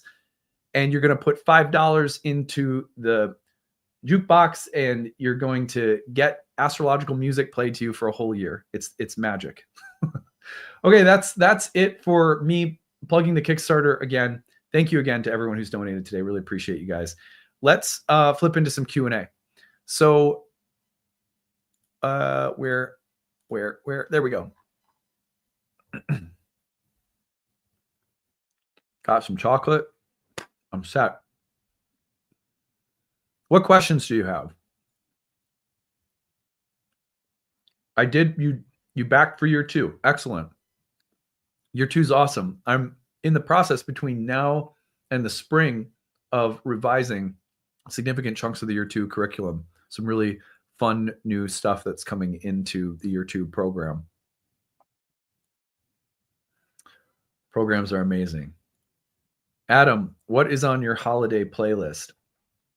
I've been listening a lot to the Professor, I think his name is. He does these mashups of like popular songs from the 90s that I really like in like soul. I think he uses some kind of AI program to like remix Stone Temple Pilots into like 50s soul. And I have found them so I find the whole thing so fascinating. So I've been going down a rabbit hole listening to people reproduce AI covers in different styles, like heavy metal versions of Smashing Pumpkins, like all sorts of weird stuff. Anyway, I know that there's a lot of controversy around all that right now.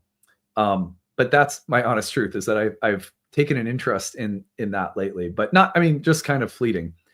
My holiday playlist is lo-fi chill.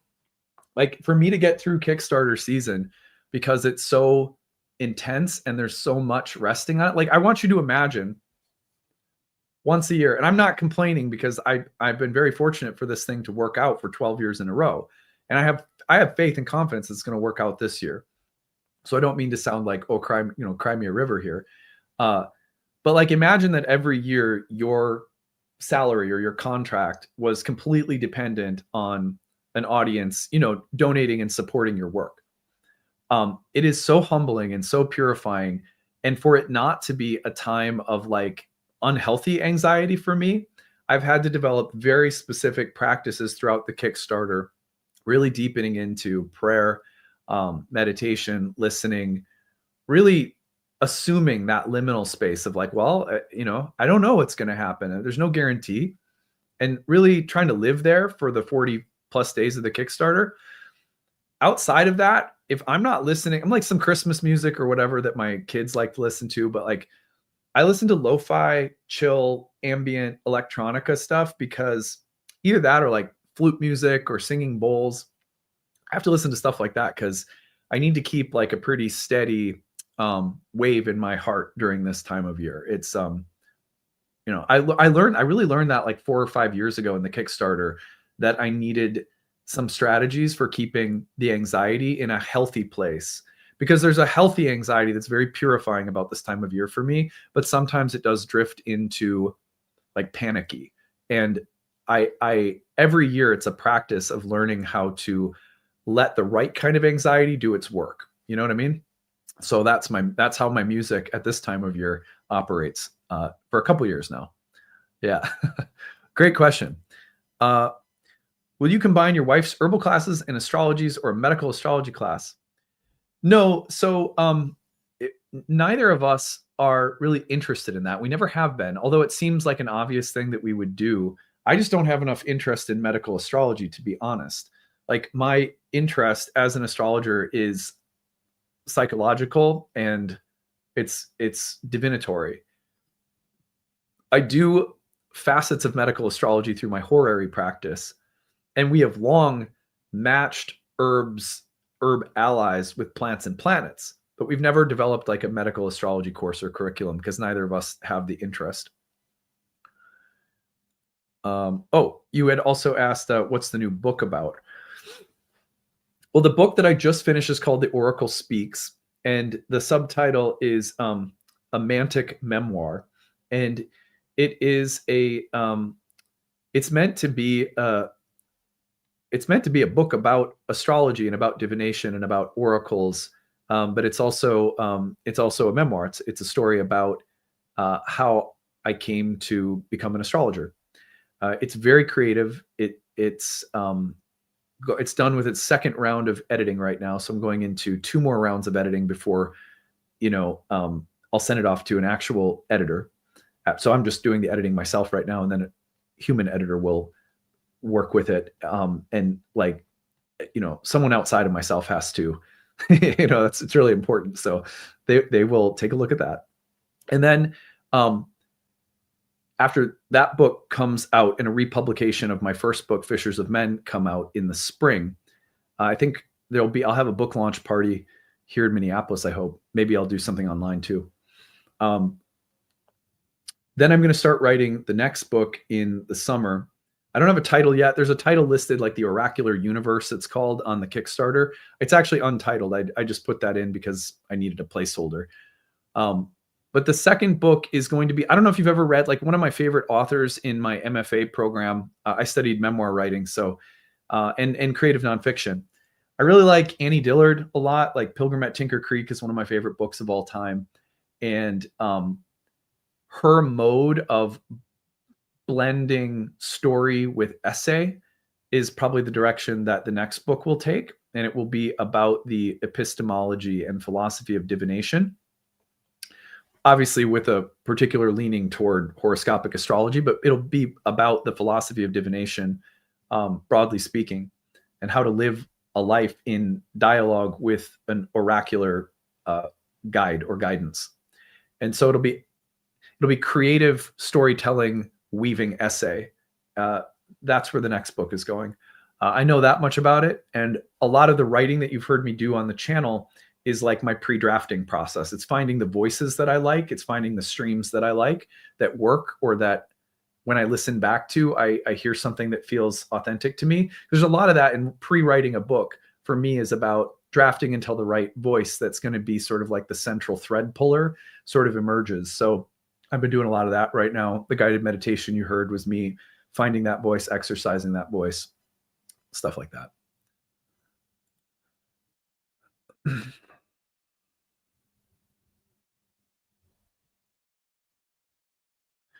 What is next for you on your fitness journey once you've finished this current goal you set? Yeah, so I've learned a lot. Like in my first year of working, I did a bulk that in hindsight, I realize is what, like, I had a trainer who was nice, but not like an actual bodybuilder. And they did a bulk with me that got me from, I don't know, 165 up to about 190. But it was called, in hindsight, it's what's called a dirty bulk, which means that there was a pretty significant amount of fat that came with the lean tissue growth. So my 190 wasn't clean and lean. Then I got a new coach, and a year and a half ago, started going through a body recomposition process. So first we trimmed me back down to 160 or 165. Then that 165 was the best I've ever looked in my life. I was like 8% body fat, 165, and just looking really cut. And like, I don't mean this in a vain way, just like, this is my hobby, right? So this is just stuff I'm interested in. Then we started a lean bulk, and I'm finishing 35 weeks of a lean bulk that's now got me back up to about 187. So very close to where I was at the end of the dirty bulk. But now it's clean, meaning I'm back up to about the same weight, but I'm only at probably 10 to 12% body fat. So I've put on 20 plus pounds of lean muscle in about 35 weeks and very minimal amount of body fat. So what'll happen next after I finish this lean bulk is I'll take like 4 to 6 months of maintenance, which is just like, when you're putting on muscle, you're in a calorie surplus and you're pushing a lot more at the gym. So it's time to give my body a little rest and reset. So I'll go back down to maintenance calories. I'll probably lose a few pounds. And my workouts will be a little bit less intense, a little less frequent. Everything will dial back just a little bit for like 4 to 6 months to just give my body and central nervous system a reset.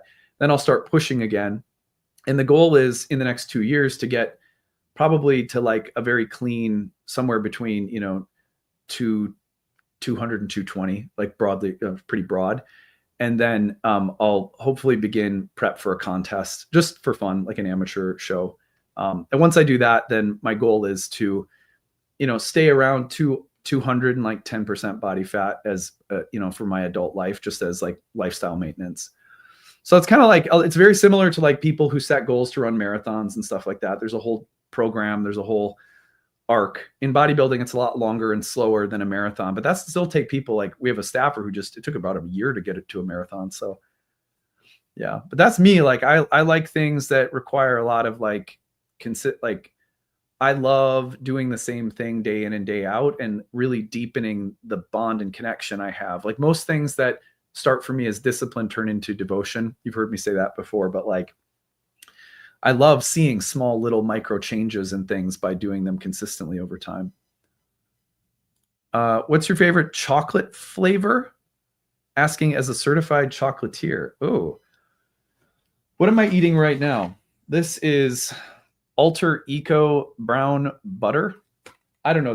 There's this dark chocolate that my wife gets. It's probably healthier, but they were out of it at the co-op, so I just got that. But yeah, I like that. I don't know. I'm definitely like a peanut butter and chocolate kind of person. Give me a little bit of peanut butter taste in the chocolate.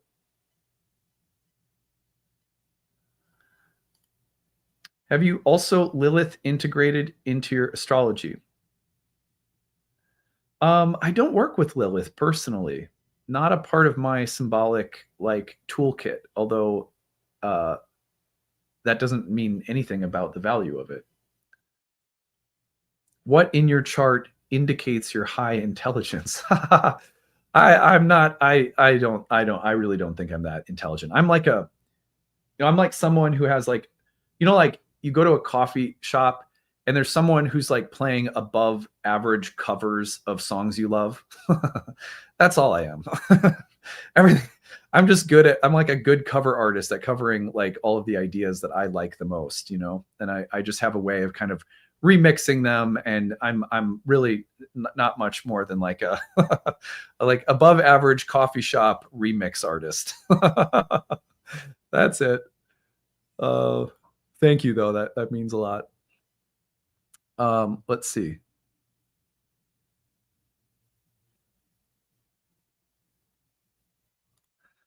Hi, Adam. How does the North Node transiting moon differ from Saturn? Feels a bit similar. P.S. Finally started The Alchemy of Psychology by James Hillman last night on audiobook. Loving it. That is a fantastic book. Absolutely love that book. I'm glad you're reading it. You're going to be blown away. Read it like 3 or 4 times too, because it'll keep speaking to you the more you work with it. How does the North Node transiting moon differ from Saturn? Well, I would say they're very different. The North Node going over the moon will tend to amplify or augment the desires of the moon, whatever they might be in your chart. Saturn will often really put like dampness, coldness, restriction, endings, limits around the moon, and often build a bridge into a next phase or chapter for the moon symbolism in your life, but usually through a kind of wintry contractive phase. The North Node is by comparison compared with like moist, expansive qualities like Jupiter. The South Node is more compared to Saturn. Why anxiety? Well, I think I described this because if the Kickstarter, the Kickstarter doesn't perform within the range that we need it to, when you take into consideration that it's the main revenue stream that allows me to pay a staff of 12 people, a full-time social media manager, support myself, create the need-based offerings without having to have higher prices so that our business bottom lines are met. Everything rides on it. Literally, the entire model of the business rides on the success of the Kickstarter. And as the business has grown, right, and we didn't used to have a staff, but we didn't used to have the Kickstarter performing at the same level because we didn't have the same size of audience. And so as the company and the school grows, and the model keeps working, the stakes also sort of go up in terms of how it has to perform. That's an anxiety that I have to rework with every year. And it really, for me, the way that I meet it is the same that I've met it every single year. The bottom line is, this is not mine, God, this is yours. Like, I want this to be a place that serves the spiritual growth of other human beings. I'm very excited that I get to do something that I love and showcase my creative skills. And, like, that's all total bonus, but like, that's what it's about at the heart for me. And this anxiety that comes up every year brings me back to that intention and that surrender, because it becomes something that's out of my hands again. I would never, if I can do this every single year until Nightlight is done and I retire, I will, because of what a powerful, like, due north it is on the spiritual compass of the company. It really has that strong of a purifying effect. That kind of anxiety is very healthy in my mind, as long as it doesn't tilt into something unhealthy. I don't see the class pass. Can someone tell me what it's called? Yeah, so I'll just show you if I can find it. Yeah, here it is. If you scroll down on the list of rewards, you're going to see that at the very bottom, there is attend one Nightlight astrology course, and then all of our courses are listed. And you'll see attend 2 classes, attend 3 or attend 4. There are 4 major programs that we have, and then there are 2 annual programs that are always new and different every year. So the class passes don't expire. You can use them toward any of those. Year 1 would be the obvious starting point, but you can use them on anything, and they don't expire, so you can save them, use one this year, another the next year, whatever. So yeah, that's that. I hope that helps. I hope you're able to find it and come join us. Just donated. So grateful for you and your channel. Thank you. Really appreciate it. Yeah. I'm interested in trying ayahuasca in the near future. What would you suggest looking for when deciding where to go, or red flags to watch out for? The number one thing I would watch for is indigenous background. There are a lot of very legitimate practitioners who have studied with and apprenticed with and sort of not certified, but been commissioned into the role of shamanic facilitator with the medicine of ayahuasca from indigenous curanderos. You want to work with people that come from a lineage. That's my humble opinion. Take it or leave. I mean, I'm not trying to be puritanical, but that's what I believe. I believe that's the safest and deepest medicine path that you can find, is work with someone that's coming from an indigenous lineage.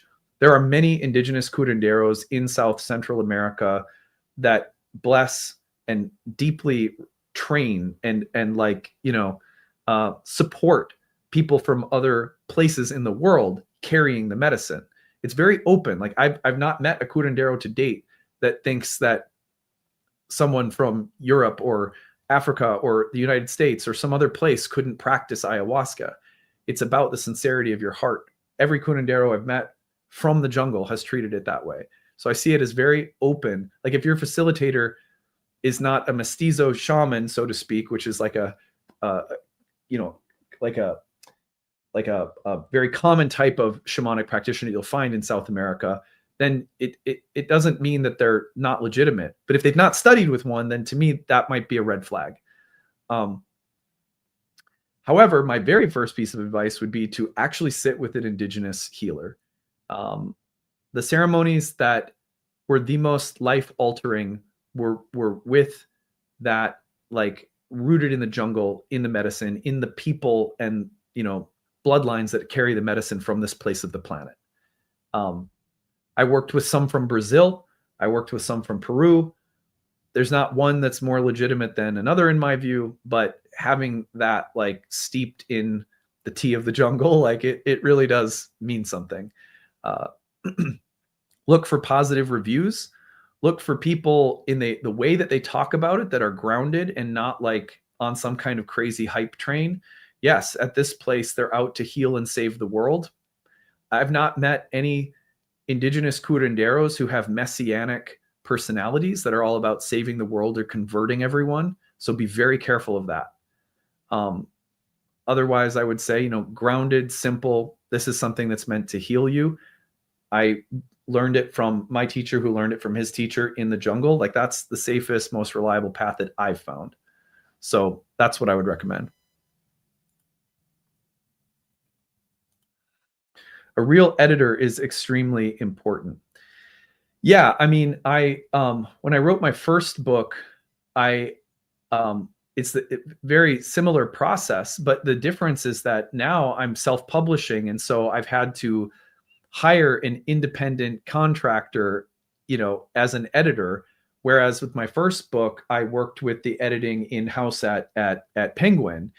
And I'll honestly say that I was really worried that the quality of editorial expertise would drop off if I was publishing on my own, that hiring someone, they couldn't be as good as Penguin. And I've actually found just the opposite. I've already started working with this editor, and like just as good, if not better than Penguin. So there's also, like, for me, it's been a lot of learning about, I mean, everything's changed around self-publishing, and yeah, I had some ideas that I'm realizing weren't correct. Like, I'm still going to have a really great product working with a freelance, independent contracting editor, as I did with the in-house editing at Penguin. So that's been really eye-opening to me, because it's really helped me feel confident that I can self-publish.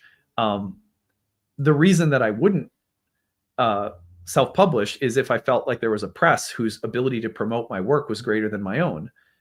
Because otherwise, I'm going to be with a press who's going to lean on my platform that I've created anyway, and then it's like, well, why would I take, 20 cents on the dollar when I could take 80 cents on the dollar if a, mid-tier spiritual publishing house is going to require to use my platform as their major form of advertising anyway, So I'm like in a very special niche where I have a platform, and unless I was getting a book deal with a major, press, and it's not unlikely for, a spiritual nonfiction about oracles, so it's kind of like an educated decision that I had to make. I bought the 4 class passes last year. I wasn't sure and had questions, so I contacted support. Course directors got back to me and answered my question. I'm in year 1 this year, and I love it. Oh, great. That's fantastic.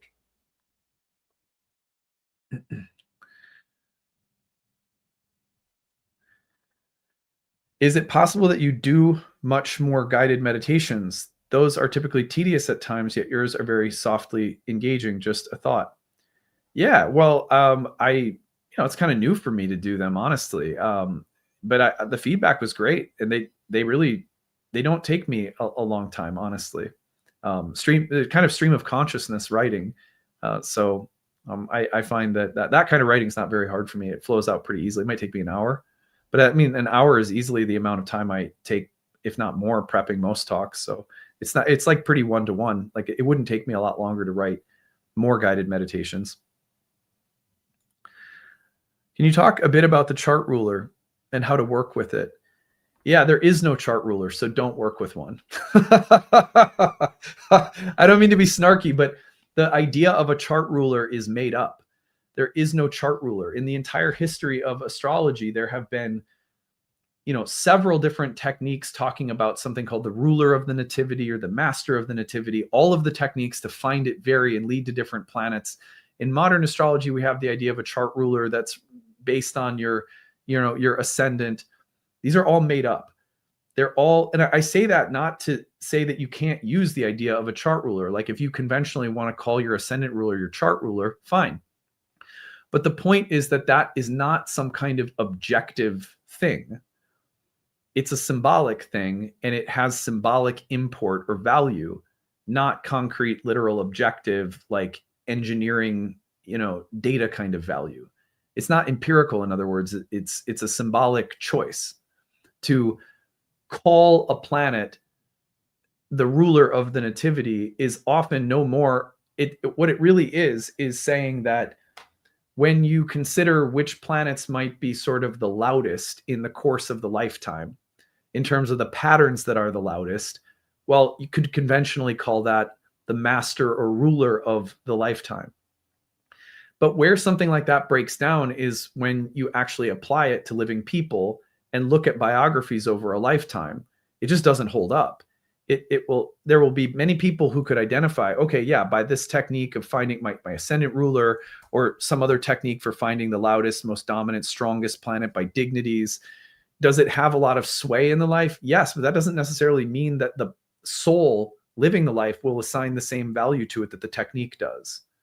And that's very important. And that's why I say there is no chart ruler, because a lot of technique in astrology and the way we assign value to it in like hierarchies of strength or importance are complete fictions. They're fictions that have a lot of value symbolically in oracular situations. So I'm not trying to say they're useless, but unless we recognize them as such, we're putting the cart before the horse, and we will lose contact with the living presence of the oracle that directs us to use any technique we've ever thought to use in the first place. So to me, it's like, be really careful of like things that dress themselves up in the importance of being more objectively important than other things in the realm of technique. It's a big trap in most divinatory systems. That would be like someone saying to you that Celtic crosses and tarot are more objectively true than 3-card past, present, and future spreads. No one would take that kind of claim seriously in tarot, because it's so much clearer that we're not dealing in tarot with some kind of engineering empirical scheme. In astrology, the delusion that we are is pervasive, and so people love to have these kinds of conversations that are actually quite meaningless.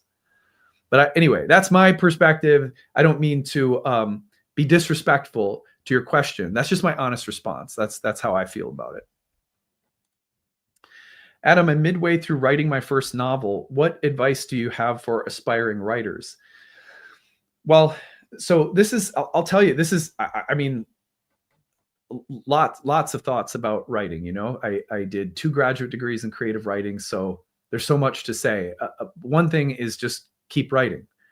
It's like an instrument. If you keep playing it, you're going to get better at it. You're going to enjoy it more. You're going to have more fascinating things to express with it. So just keep doing it.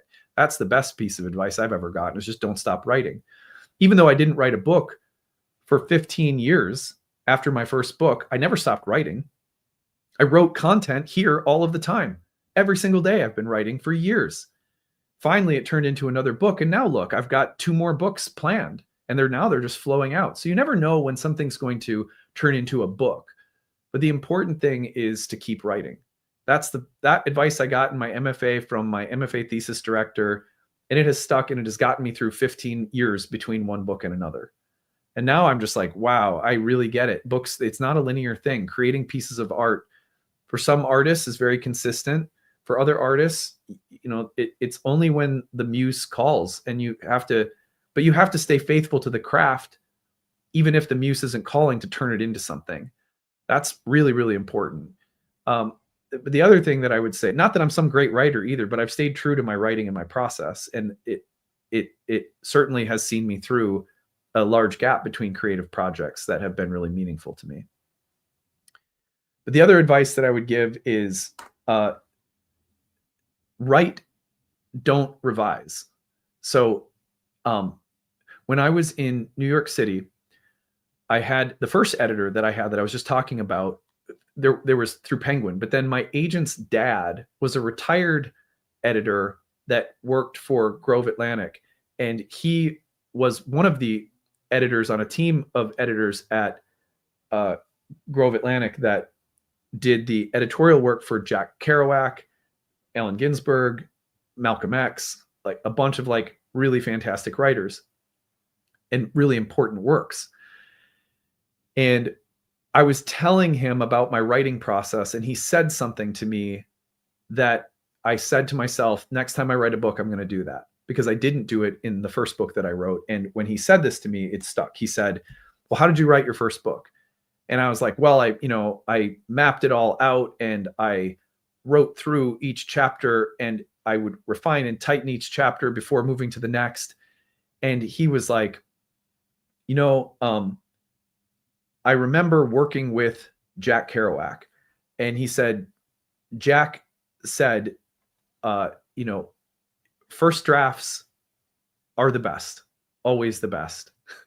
By that, he didn't mean that there's not editing, polishing, revision required, But the most honest thing that you have to say and the most creative work is usually something that you find just coming out of you with less control and dictation in the initial stages of the writing.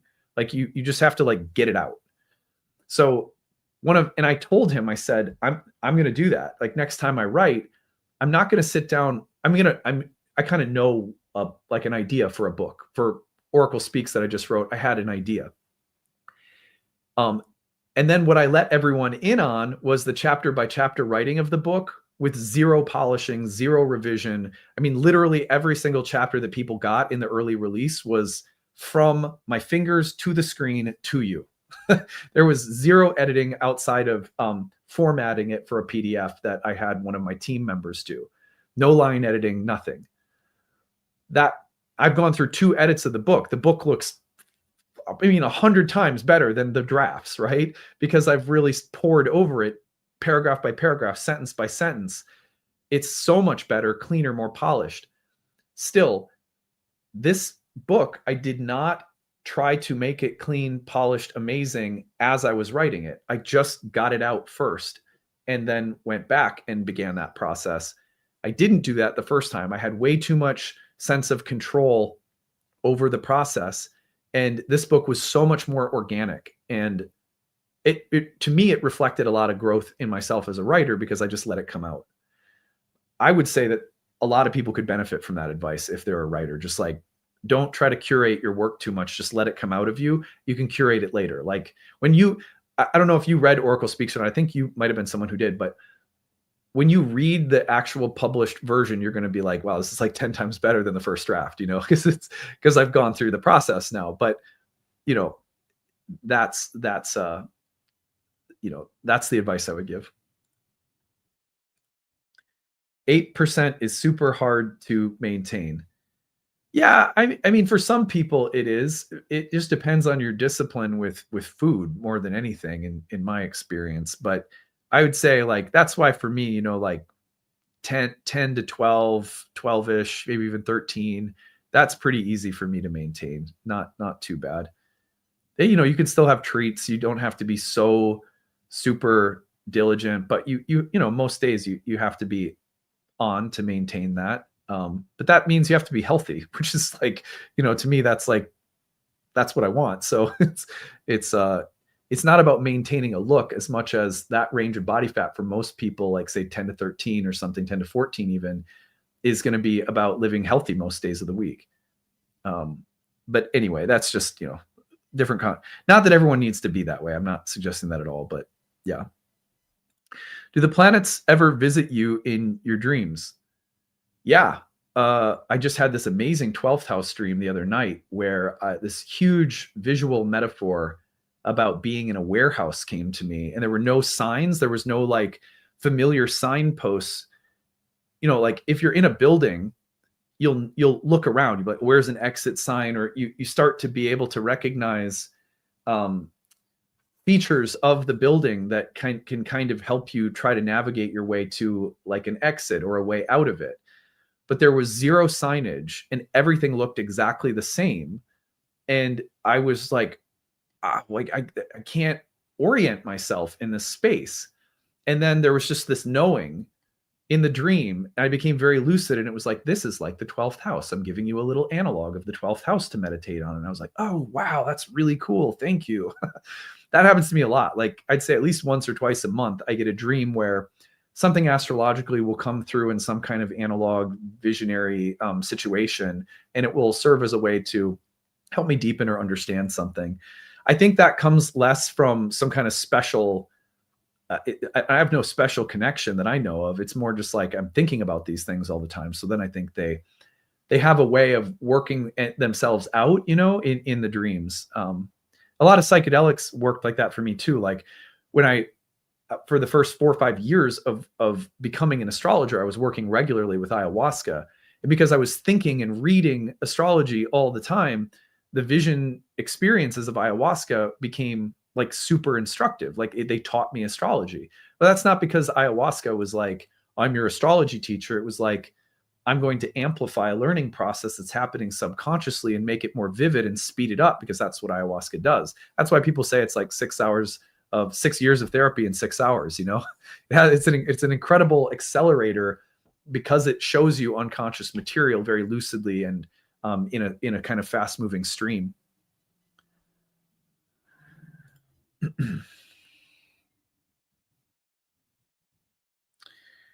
Listen to your inner voice and cut out the noise from people who aren't writers at all. I'm a writer of novels. I'd give that advice to my younger self. I like that advice. That's good.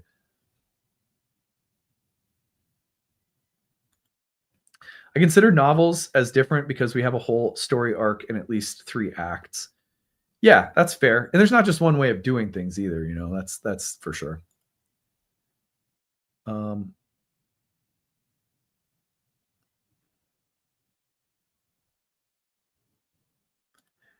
Do a bodybuilding show.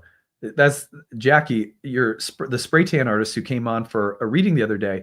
And I know you've done spray tans for like people competing. The only reason I wouldn't is because the prep for a show and the low percentage of body fat that you get into for a show is pretty extreme. And I am older, and I would want to be very careful that I'm not like unnecessarily beating the crap out of myself. So we'll see. We'll see how it goes. I'm going to kind of approach, I want to, like, it's kind of a goal, but my goal is health, happiness, being a good dad far more than it is like getting on a stage. So we'll just see how it goes. To see patterns over time, the oracle speaking to you, do you have an astro journal of symbols and what you've seen in practice? I used to. The first couple of years I kept a journal. I don't any longer because they're just sort of, my brain is just sort of teeming with them. I'm in like an alembic of that kind of stuff. So it just has a way of flowing in and out without me having to notate any of it at this point. But I used to a lot.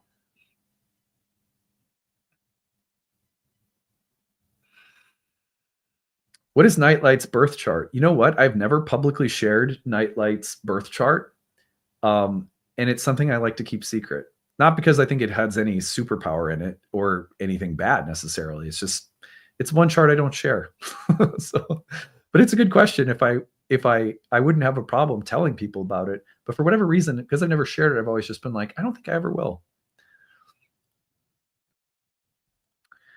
How do you handle the feeling that having anxiety in the face of a high stakes situation gives you a better chance at a positive outcome, even though it doesn't?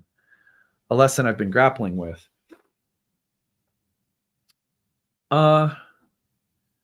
I've been studying. I've told all of you this lately. I've been in Buddhist land.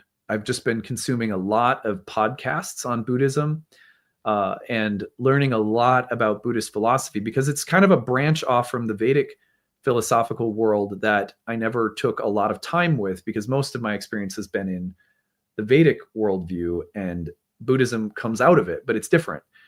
And I know enough about Buddhism to know the basic ways in which it's different, but I've never like taken a deep dive. So I've been doing that lately and really, really appreciating it. One of the things that I think is helpful when you're in a high stakes situation and having anxiety, and then we're trying to tell ourselves a story about the value of the anxiety, if there is a real value in it and you can feel it and recognize it, then sitting with that and letting it shift. Like, I'll never forget, there was this ayahuasca ceremony I had, and I was writing about this in my book recently.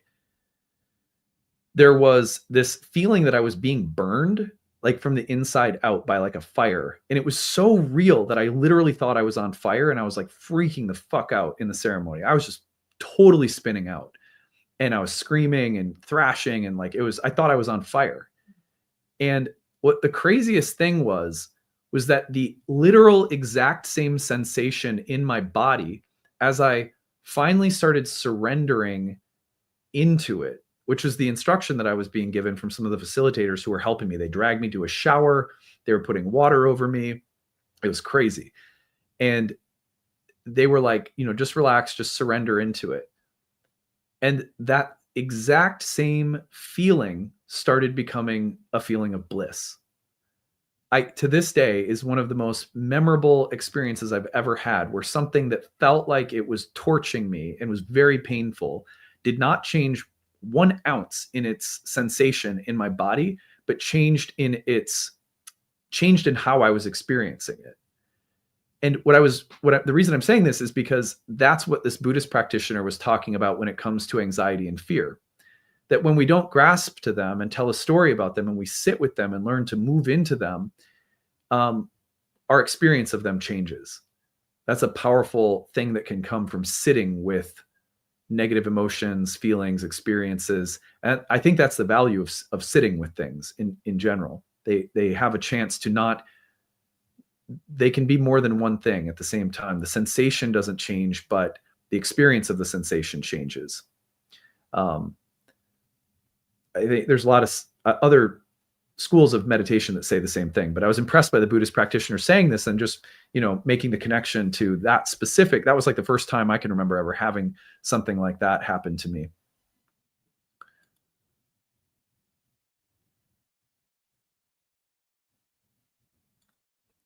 My partner tried ayahuasca for mind expanding after 12 years sober. That was 12 years ago, and he's still using drugs, meaning ayahuasca made him go back to drugs, FYI. Well, a couple of things on that. First of all, I'm really sorry that happened. That sucks. Second thing I would say is that ayahuasca doesn't make you do anything. It's a, and I would just personally push back and say his choice to use drugs is his choice, not ayahuasca forcing him to do anything. Many people have problematic paths with drugs in their life, and ayahuasca is not a guarantee that it'll make that go away. And depending on the kind of support network and system that someone has in place to help process experiences with psychedelics, they can become problematic, for sure. So I'm not also saying that it's not possible that wasn't something that, nudged him in a problematic direction. But I would say, in my experience, being in communities of hundreds and hundreds of people who've gone through these things and seeing a lot of different things in my day, it's not usually ayahuasca that's the problem. It's the person. And it's also the kind of support that they do or don't have around them in their life and the kind of trauma they're dealing with. Ayahuasca is not a cure-all, for sure. And so, but I think it's to say ayahuasca made him go back to drugs, to me, is, I don't personally believe that's probably true. But I don't mean any offense by that. I just would disagree with that take on it, I think. Let's see.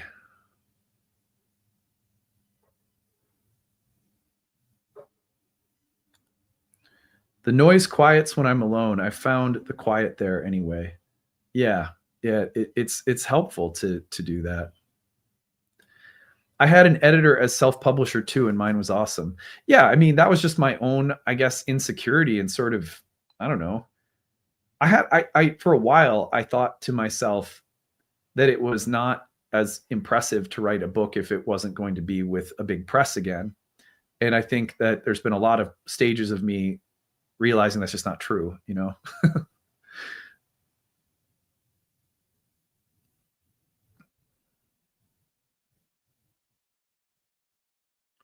I have an amazing bodybuilding coach. If you ever feel the need to change it up from who you have now. Oh, thank you. That's really cool. No, I have a coach who's competed at the Olympia, like he's won at basically every stage. He's absolutely fantastic. I am very happy with him right now. More than I am happy with him as a bodybuilding coach too. I'm just happy with him as a person. He really has the perspective of bodybuilding as a part of a healthy lifestyle. And that I really appreciate, because he really focuses on health a lot.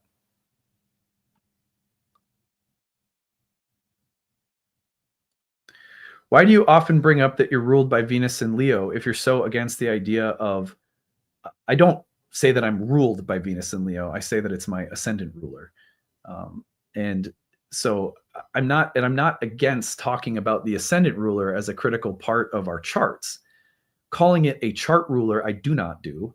And and any time that I would do, it would be conventionally, which means like, you know, it's a part of like modern vernacular. But when people start treating it like it's something objective, that's when I take issue with it. It's the same reason I don't have a problem saying I'm a Cancer sun, but do I really think that I am a Cancer sun? Absolutely not. You know what I mean? But a lot of people use that language and then beneath it also have problematic like ontological and metaphysical assumptions going on about what that actually means. Like some people really think that they are their birth chart. That's a problem, right?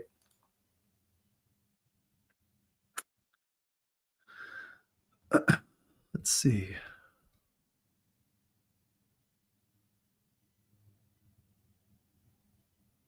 These are such great questions. I'm so loving chatting with you guys. I'm going to sign off pretty soon. Or you want to go downstairs?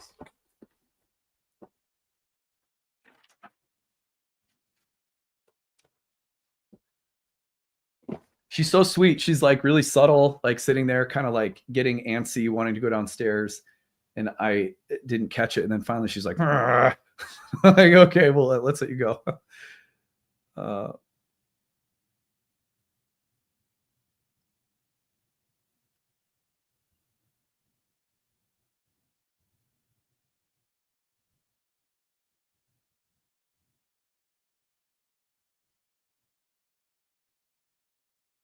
Do I work with the 27 nakshatras?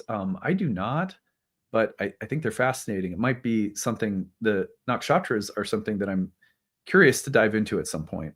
I mean, I've had readings of my chart with the nakshatras and everything, but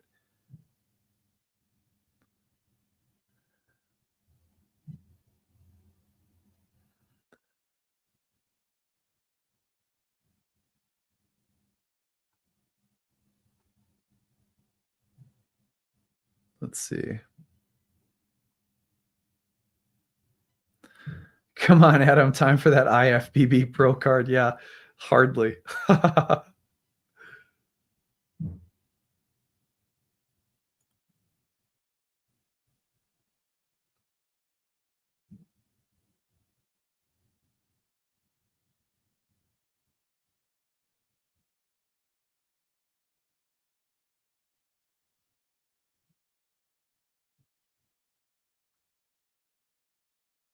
All right. Got to the bottom of the comments there. Hey, thank you guys for being here today. I'm going to end the live stream. It's been a really fun conversation, horoscopes, I Ching. I think we got some good stuff done today. I want to tell you about a few things coming up and how you can stay in touch with us over the next couple of weeks. We got a ton of live streams coming up. So let me right now just walk you over to, I'm going to put the YouTube channel up on the screen. And let's go to live. All right. So if you want to know the schedule of live streams in the last days of the year, go to the live tab on the home page of the YouTube channel. What you're going to see are the scheduled live streams. So this Sunday at 10 a.m. Central, I'll be coming on to do free birth chart readings and another Q&A. On Monday, I'm going to be giving a talk called How Bad is Saturn in Aries Really? With horoscopes. That'll be at 9 a.m. Central Time, live streamed. And then on Tuesday, I'll be doing the outer planets in 2026, Uranus in Gemini with horoscopes. That'll be live streamed at 10 a.m. Christmas Eve day, I'll be doing the outer planets in 2026, Jupiter in Leo opposite Pluto in Aquarius, one of the major transits of 2026. That'll be at 10 a.m. with horoscopes.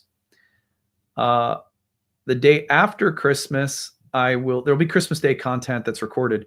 Then the day after Christmas, I'll be talking about nodes and eclipses changing signs in 2026, Aquarius and Leo activations with horoscopes. That'll be the day after Christmas at 11 a.m. Central.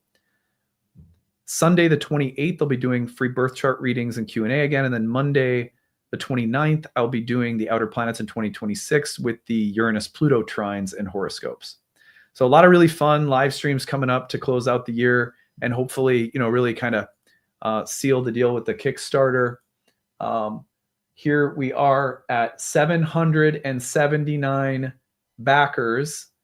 That was the goal, right? So yeah, we are having a good day on the Kickstarter right now. Thanks to all of you pitching in. Here's the link one more time. If you haven't yet pitched in, please consider supporting us. And thank you again to everyone who has.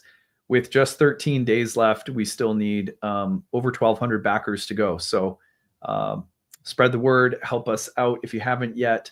And thank you guys for listening. We'll see you guys again on Sunday morning for a live stream. If you're in Minneapolis, we have a solstice event Saturday night at the Grapevine Collective at the new City Center in Minneapolis. It's free. We're going to do a little bit of movement. We're going to do some meditation. We're going to talk about the solstice. And then we've got some snacks and tea, herbal tea my wife is making. We're just going to hang out in community. It's free. So just come join us. You can find that on the events page of the website. We'd love to see you guys there. It's always fun to actually get together with real people. So hope to see you guys there. Otherwise, we'll see you on Sunday for the live stream. Bye, everyone.